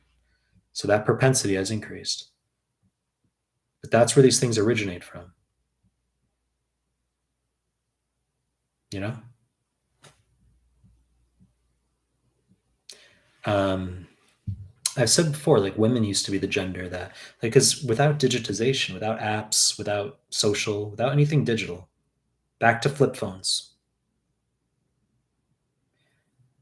women didn't meet guys unless they got approached. You met a dude at the school dance, you met a dude in class, you met a dude if he said hi to you on the street. Now, women can sit in their parents' basement with no makeup on and have, like, 100 matches on some app. So they don't need to peacock anymore. They used to do their makeup. They used to get their emerald bracelets. They used to be the gender that got plastics more. Now it's flipped. Now men are the gender that fucking peacocks. Men are the gender that eclipses females for plastic surgery now. In Japan, it's fucking dudes who are, like I said it before, dudes, like, I see couples out all the time where the dude is like the female. He's got his long, lush hair, his like face makeup on, not fucking eyebrows, but, like, literally blush. And then the chick is, like, very plain. No judgment. The chick is very plain, you know, and mask on, no makeup. It's flipped. It's because she doesn't have to attract a dude on the street anymore to get approached. She doesn't need that. She can just use her app, get her 50 matches, and then there you go. She's content with this one. She'll ghost, like, 40 of them, and then she's okay with this one. I mean, that's, like, normal. That's, like, how it works now. And then people are somehow astonished that, like, dudes take steps to try to look smacks. I mean, why are we astonished? Let's see.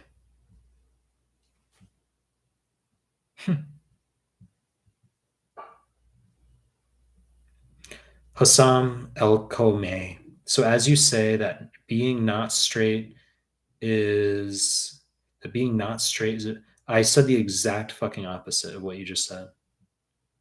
That is literally, I literally said the opposite of what you just said. You're literally saying right now that I said not being straight is a genetic disorder. I literally said the fucking opposite, like, 19 times. I said that it's genetic. It's not a disorder. I did not say it was a disorder. I think that in populations, like, homo versus heterosexual spectrum arrangements of traits have evolved to facilitate population cohesion.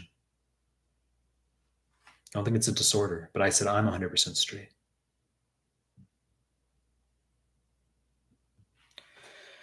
Reen Surrey, good to see you back. Always grateful for your content, Mike. Thank you. Just popped in here to say hi and get back to blocks. Mitral valve.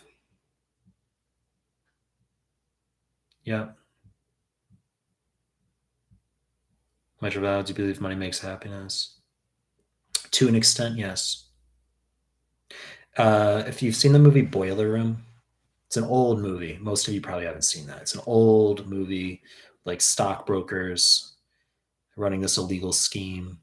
And Ben Affleck, like, there's a line he's famous for saying in the movie. He does this monologue, like hiring people at this firm to so that they'll make money. And he's like, the line is like, anyone who tells you money is the root of all evil doesn't fucking have any, right?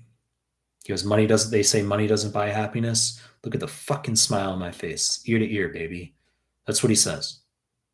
And it's sort of like, um, it does to an extent. It does. And I would say it's because it amplifies who you are. It doesn't change who you are, amplifies who you are.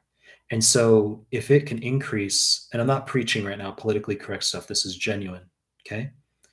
If it can increase your ability to give to other people, that makes you way fucking happier. That's a huge positive. It's not just like being able to live in like a better place. There are perks to that. There are perks to that. Like I never look at my bills. I never look at anything. I'm not trying to make this personal, but like um there's things when like you're in your 20s, you're looking at your like gas bill and you're like, "Oh my god, it's like $10 higher." Or like your phone bill, right? I haven't looked at my phone bill, my gas bill, my rent. I haven't looked at any of that stuff. No, I haven't even looked at it in like years, like 2 years maybe. I'm not trying to make this personal, but there's certain things like that that to not have to worry about simple fucking things or like how much food costs really or like, you know, things like that improve happiness. That helps. But to be able to give like and you give a certain amount that to you is not a lot, but to that other person is a lot. And you're like, you know what? I remember when that used to feel like a lot. I remember when that would be a lot, but it's not now. Literally the opposite. Literally the opposite of some. Maybe it's an ESL thing, like English second language or something. Like you're not, you didn't hear me, right?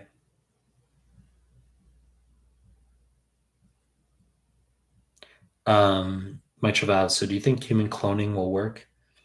I don't really care. It will work eventually, but I don't really care. I think what's more interesting is how I think AI integration into humans will be more interesting. I think eventually computers are going to merge with humans. That's what's going to happen by the end of the. And obviously, I've been putting out like weird futuristic stuff on Instagram lately. The last post I put out got like no likes. You guys don't like that stuff. I don't really give a fuck, but I'm just saying like, um, I think eventually like computers are going to merge with humans. The internet will merge, so it'll be within the mind, and that's AI, right? But the notion of like there's going to be things like if you see photographs of like the early 1900s, there's things that look silly, like there's uh, technologies that look silly, like the early planes, right? Early TV sets. There's things that like look silly. I think it's going to be like that with like smartphones. Like people are going to look back and be like a photograph of like 20 people, 30 people on a train in the morning, all looking at their smartphones. That's going to be like so silly because eventually that's going to merge with humans where like that's inside your mind already. So everything's just telepathic. And then like the same way you text message on your phone, well, if your phone's computer capacity is in your mind already, it's inside someone's mind. There's nothing external.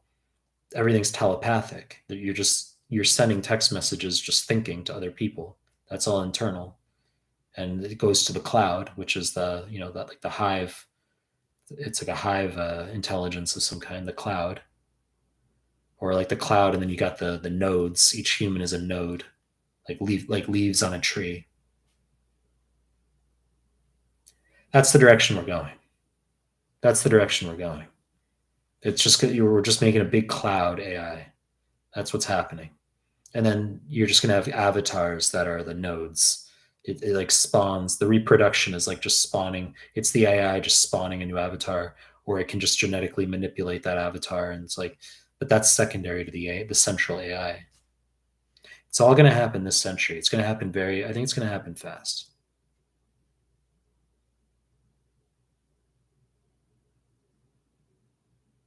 What perfume do you prefer? I've got a couple on my desk right here. This one right here.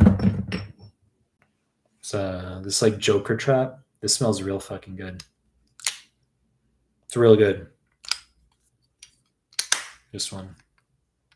I had some chick give it to me actually, but it smells really good. Um, but I don't really care about human cloning. I don't. I see that as small beans. I see that as like small beans. I don't see that as like a big deal because AI is going to solve everything pretty much. That's just like, they say like the last invention that like humans need is AI. Because once we get there, just everything else is solved exponentially faster.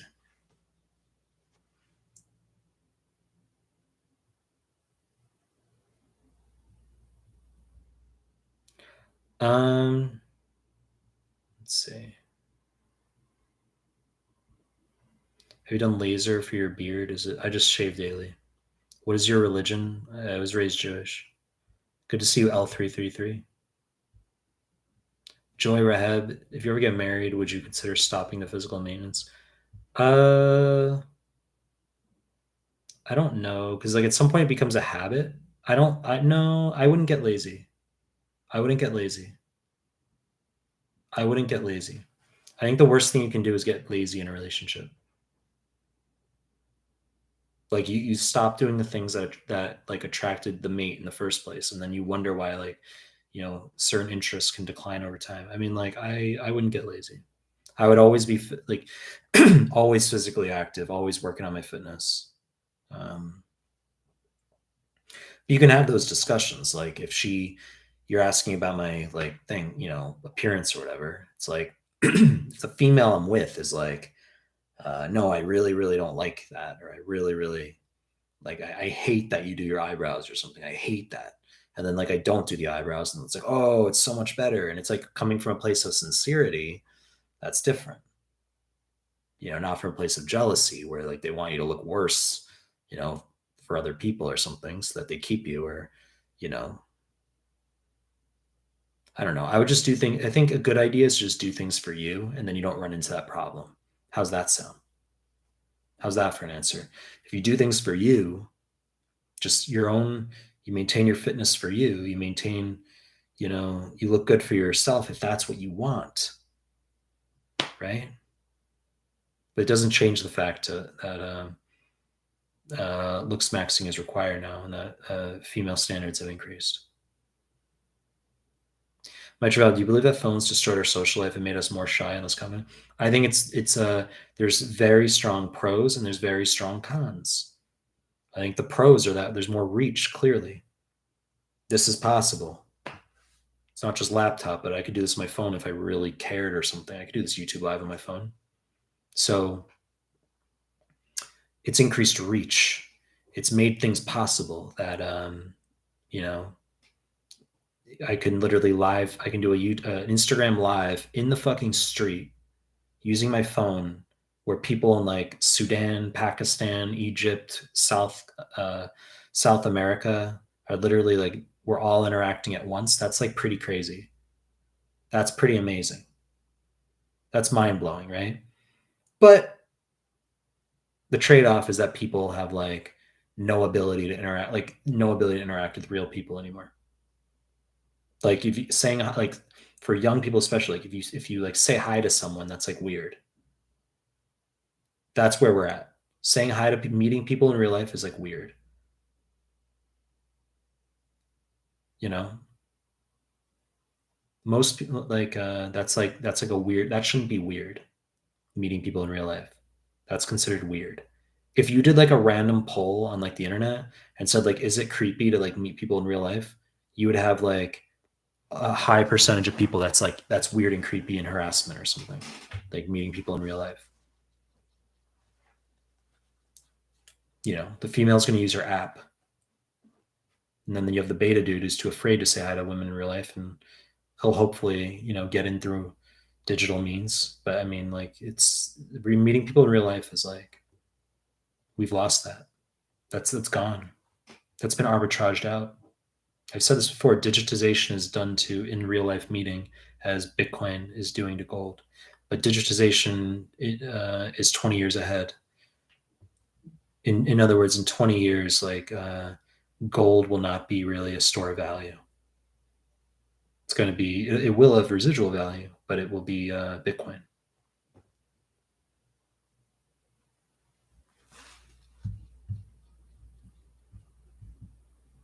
We're at 3 hours. I should just end this because we're at 3 hours.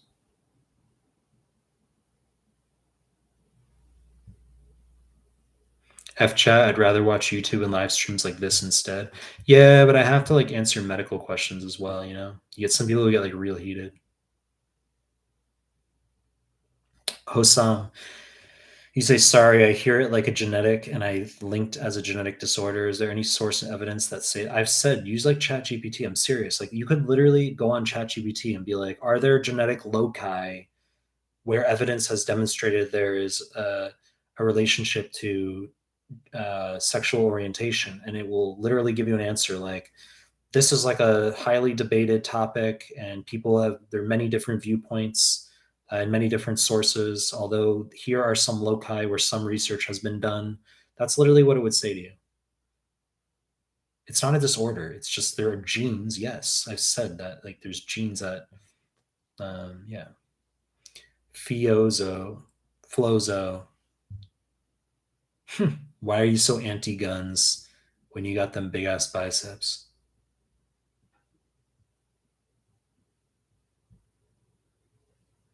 I think guns are low IQ. Like I've said that in the United States. Like I have no interest being around guns. I think it's low IQ. Like you don't own guns unless you've got you need to have like your power trip. That's my view on it. There's no like protection against tyranny.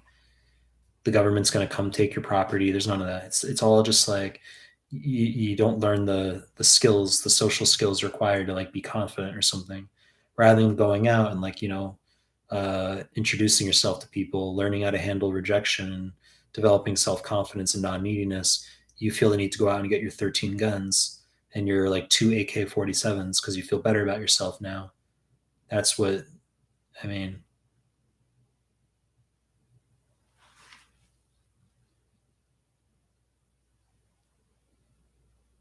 Mustafa Versace, Dylan Blue for the win. Laughable. I'll look it up. I have Dolce and Gabbana. I have a big bottle of Dolce and Gabbana. I like that one. I've been using that since I was like, and also there's like yeah, Dolce and Gabbana. I like.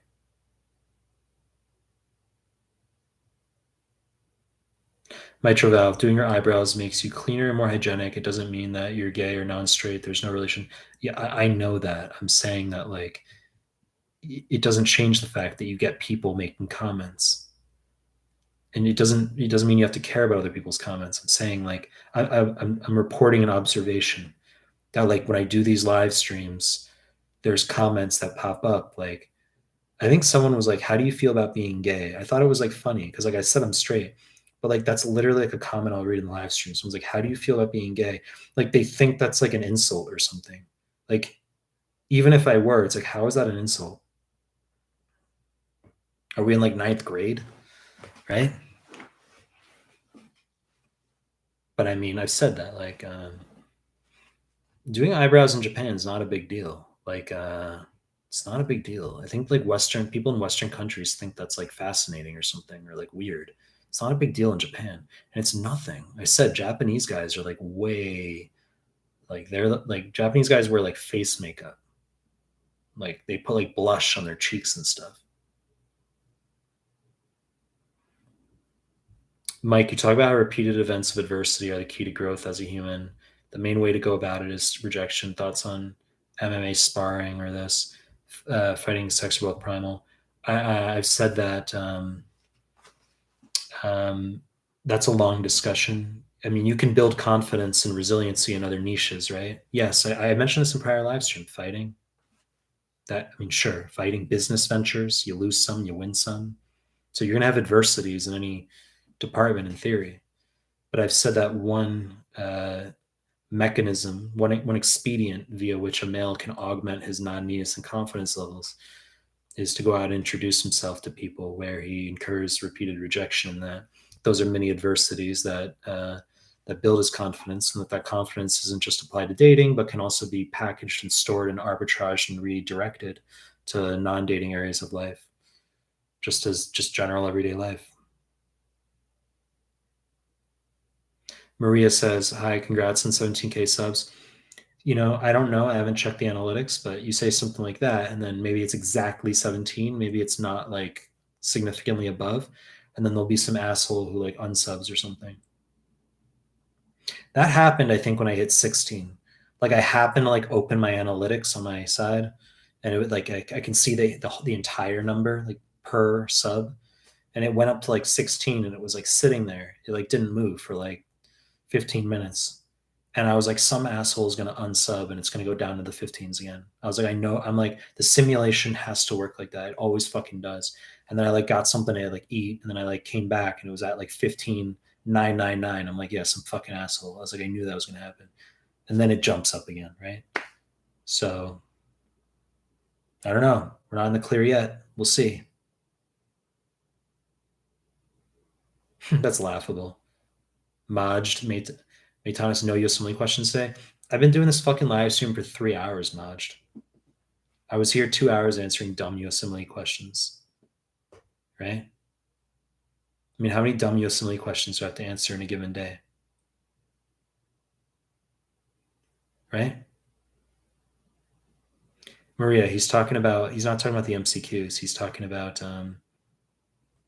I put out 2 MCQs today. He's talking about like in the live stream, maybe. He's like, Majd is surprised maybe that people aren't asking USMLE questions because I transitioned away from that. Ahmad Abbas, hi from Sudan here. I like your PDFs. Thanks so much. Have you gotten into a residency program? If not, why? Answer this like 9 times this live stream. I said I just do USMLE stuff. I didn't do residency. I don't have interest. No, I'm not gonna create a separate channel for social health and life. And no, I'm not gonna do that.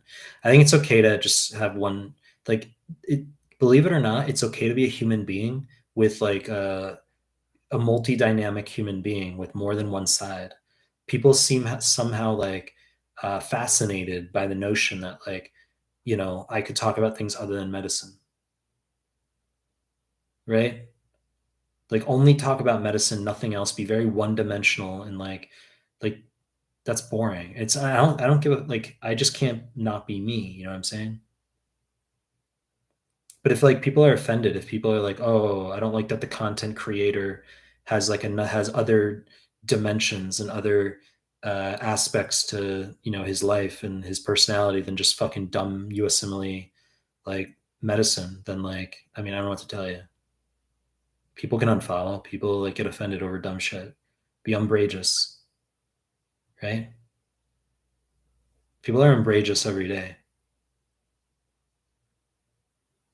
I mean, you see these things as like oscillatory. You see these things as like homeostatic, like where it's like every day there's attrition. Every day I lose subs, but every day I gain more subs. I gain more than I lose. That's what's happening. I see how things work. I know my analytics, you know? Um, Majd, I mean, now that's true. I like how Majd, you removed your last name. You were like, oh, I don't want my last name there. You're like, I'm shy. I don't want my, you had a last name. Now you don't. F chat, solution to laziness, brother. That's like DNA. Some people are just go getters, others aren't. F chat, for studying because I don't give a fuck. Well, laziness for studying, I mean, if it's that boring, I said you can do like blocks of 10 in UWorld. Mitchell Valve, you should create lives daily. Your live streams are useful. Guys, how laughable is fucking that? Mitchell Valve, are you serious? You should create lives daily. I've been doing lives every fucking day for the past month. I think over a month. Every fucking day I've been doing lives. Like sometimes 3 hours, 4 hours. Today it's been over 3 fucking hours. And you're saying this like, you know what's laughable is I had someone fucking DM me yesterday on Instagram saying like, oh, like, you didn't do a live today. Like they asked me a question. They asked me some dumb med question. I was like, just come to office hours. I'm gonna do a live like later. That's what I said. I was like, I'm gonna do a live in like 3 hours from now or something like that. And then like I finished the live. It was like an hour. It was a short one yesterday.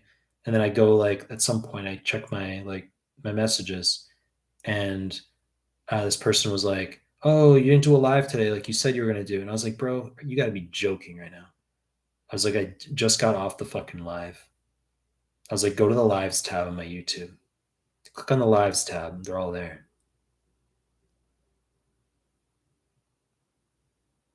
And I do Instagram lives daily too, but I stopped making them as part of my profile grid.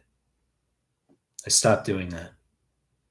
Now I just have like weird sci-fi pictures up, which, as I said, like the last one I put up got like really low likes. So you guys like don't like the sci-fi. Some of you aren't into that. I like the sci-fi. So it's like, I mean, I'm creating some sci-fi art.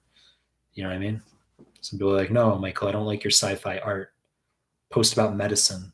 Post about boring fucking medicine. Like write a little question on like von Willebrand disease and what's the answer, and then have the next slide be this is the answer, and that's what we're interested in, Michael. Make your Instagram on medicine. Fucking boring. Like, why would I want to do that? Let's see.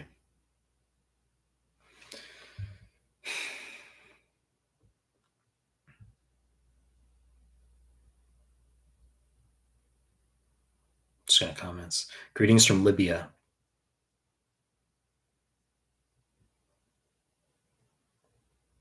I just realized today, haha, I just realized today I never knew that you create lives daily. I will watch your live streams every day from now over. If I like sci-fi stuff.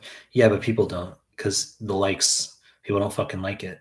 The last post I put on Instagram got like no likes. Um, but I'm just gonna post whatever the fuck I want. Right? People don't like, they can unfollow and then, or just be like, okay, I don't like his stuff, then the algorithm won't show you my stuff ever again. Laughable. Yep, exactly. That's right, Junley. That's right. That's exactly right.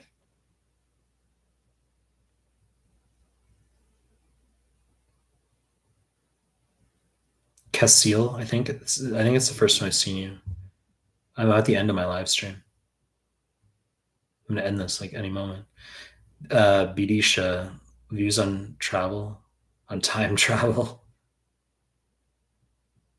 I said humans are too stupid. It'll happen, but humans are too stupid. It's gonna be very, very easy when we get there. It's gonna be very, very easy, but it's not gonna be humans that do it. As I said, it's gonna be AI that does it. AI will do it, and it's gonna be very, very easy. But it's the capacity level. That's all. This isn't rocket. Oh, well, it is rocket science, literally, right? But I mean, a chicken can't comprehend calculus. Okay. Well, we can't comprehend a lot of that or any of that stuff. So, but AI will solve it. It'll be very easy. It's like imagine being in like a primitive, human civilization and like imagining like at some point we're going to travel to the moon. That sounds like crazy. I think it'll be very like um, it's going to be easy. It's just a matter of like we just got to build the AI and then AI is going to solve it. AI is going to solve the physics and we're not going to understand, but we're just going to observe it happening. We're going to observe like AI doing shit and we're not going to be able to, it's going to extend far beyond just like AI not being able to explain it to us. I used this analogy the other day where it's like some math professor trying to explain calculus, advanced level stuff to you, and you're just like, well, I'll take your word on it. I don't know any of that. It's going to be beyond that. It's going to be beyond just like AI trying to explain things to the smartest humans and we don't understand. It's going to be beyond that. I think it'll be at the level of like, we're going to observe certain things around us occurring due to AI, and we're not going to understand what's actually going on. We're not going to know what's going on. It would be like a cat trying to like make sense of your life, the cat that you have or the dog that you have trying to make sense of your life. It's like it knows that there's stuff going on. Like it knows you have maybe a habit or like a routine. You come in and out. Like it knows your car coming in and out, but it doesn't grasp anything beyond that. It doesn't understand what your intents are. It doesn't understand how you're living your life. It doesn't understand like, your career, relationships. Like it doesn't understand what's going on. It just is sort of like incidentally a part of your life, and it observes this like weird alien, which is you, this smart sentient organism, like higher above it in intelligence. It just sort of like observes that you're this weird alien, but it doesn't like understand what you're doing or what your existence is about. That's what it's going to be like with AI. I think we're just going to like observe certain things, and we're just like, these things are occurring, but we don't get it. We don't know what's happening right now. And humans will like, it sort of just exists like that. And humans can choose to link into the AI or not. Um, but humans are going to solve, AI is going to solve all that stuff. Um, like time travel, I don't think that would be a big deal at that point. I think it'll be viewed as like tip of the iceberg, like space time. It's tip of the iceberg stuff. It's just like, I think that's just a very, very, very limited slash primitive attempt to like understand what's going on. I don't even think it's like 1% of what's going on. Not even 1%. I think we'll identify it. AI is going to identify it as tip of the iceberg stuff eventually.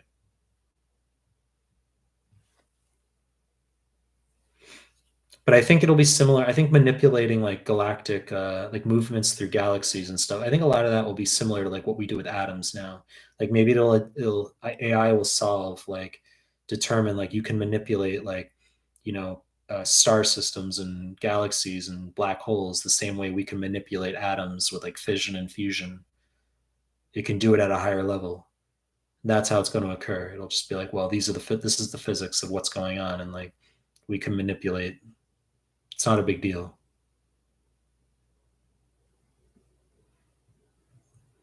Yeah, I've said before, humans aren't going to the stars. They're not smart enough. It'll be AI that goes to the stars. Um, right? I've said this stuff before. You've been in my live stream. I've said this before, right? Like it wasn't chimpanzees aren't smart enough to make it to the moon. They weren't smart enough, so they didn't do it. Humans did. Cats weren't smart enough to build a ship to transit the oceans unless there's a fucking land bridge they can run across. They're not smart enough.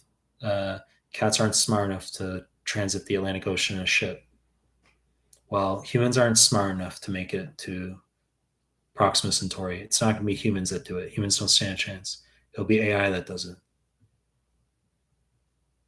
Whether it's some sort of digital transformation that we just send electromagnetic radiation out there that can reassemble itself somehow, so it travels at the speed of light, and time's infinity, right? Time zero, time stops at the speed of light. So it could be something like that. It could be like AI works that out. It solves the physics of electromagnetic like propagation, converts itself into pure energy, sends it at the speed of light, the information at the speed of light to another star system. Zero time passes, and then it reassembles itself. Well, zero time passes from its perspective, right? But in the grand scheme of the universe, it's like no time at all. But, I mean, it's gonna have. There's gonna be something that like you'll easily figure it out. It's gonna be like, well, duh, this is like how we do it.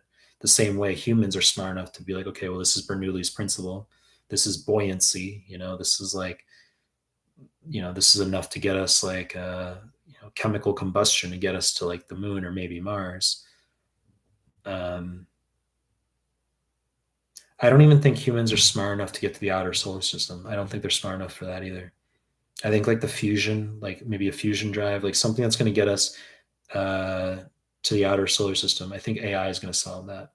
and AI, it'll send humans there, or like AI enhanced humans there. I think humans aren't. I don't think humans are smart enough to get past like Mars. I think that'll be like the maximal like human accomplishment is like humans got to Mars. But then beyond that, like the moons of Jupiter in the outer solar system, I see AI as like solving higher level engineering and physics to get us there.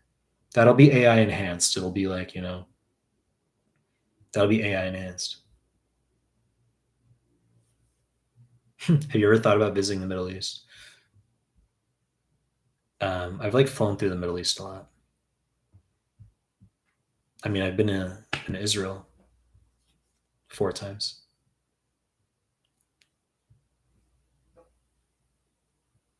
Um, Mike, are you going to continue with the lives throughout the year?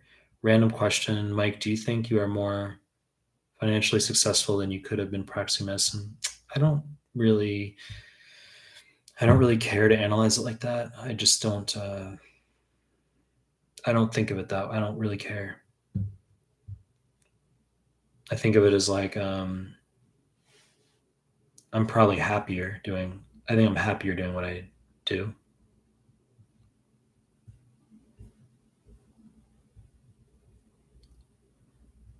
Just reading comments. Thoughts on Harris and internal med? Laughable. How much do you charge for private tutoring? A lot. It's on my site.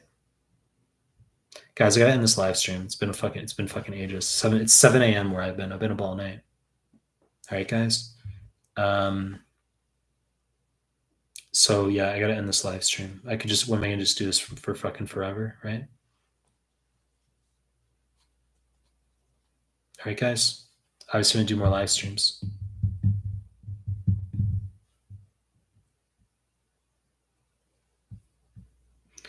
Forex Live TV says, we appreciate your efforts, but why the rudeness in addressing issues? Question mark. Will you be live if we are not here to watch rudeness? I mean, that's funny, isn't it? Mike, you're rude. Mike, you got to be nicer. You're mean, Michael. Be nicer, Michael. Smile more, Michael. That's right. That's right. Forex Live. That's right. Retract your message. No, you wrote it twice. You better retract it twice, Forex. I can still see it. You only retracted it once. I can still see it. You were shy. I'm just giving you a hard time. Chill. All right, guys. I'm gonna end this live stream. See you later.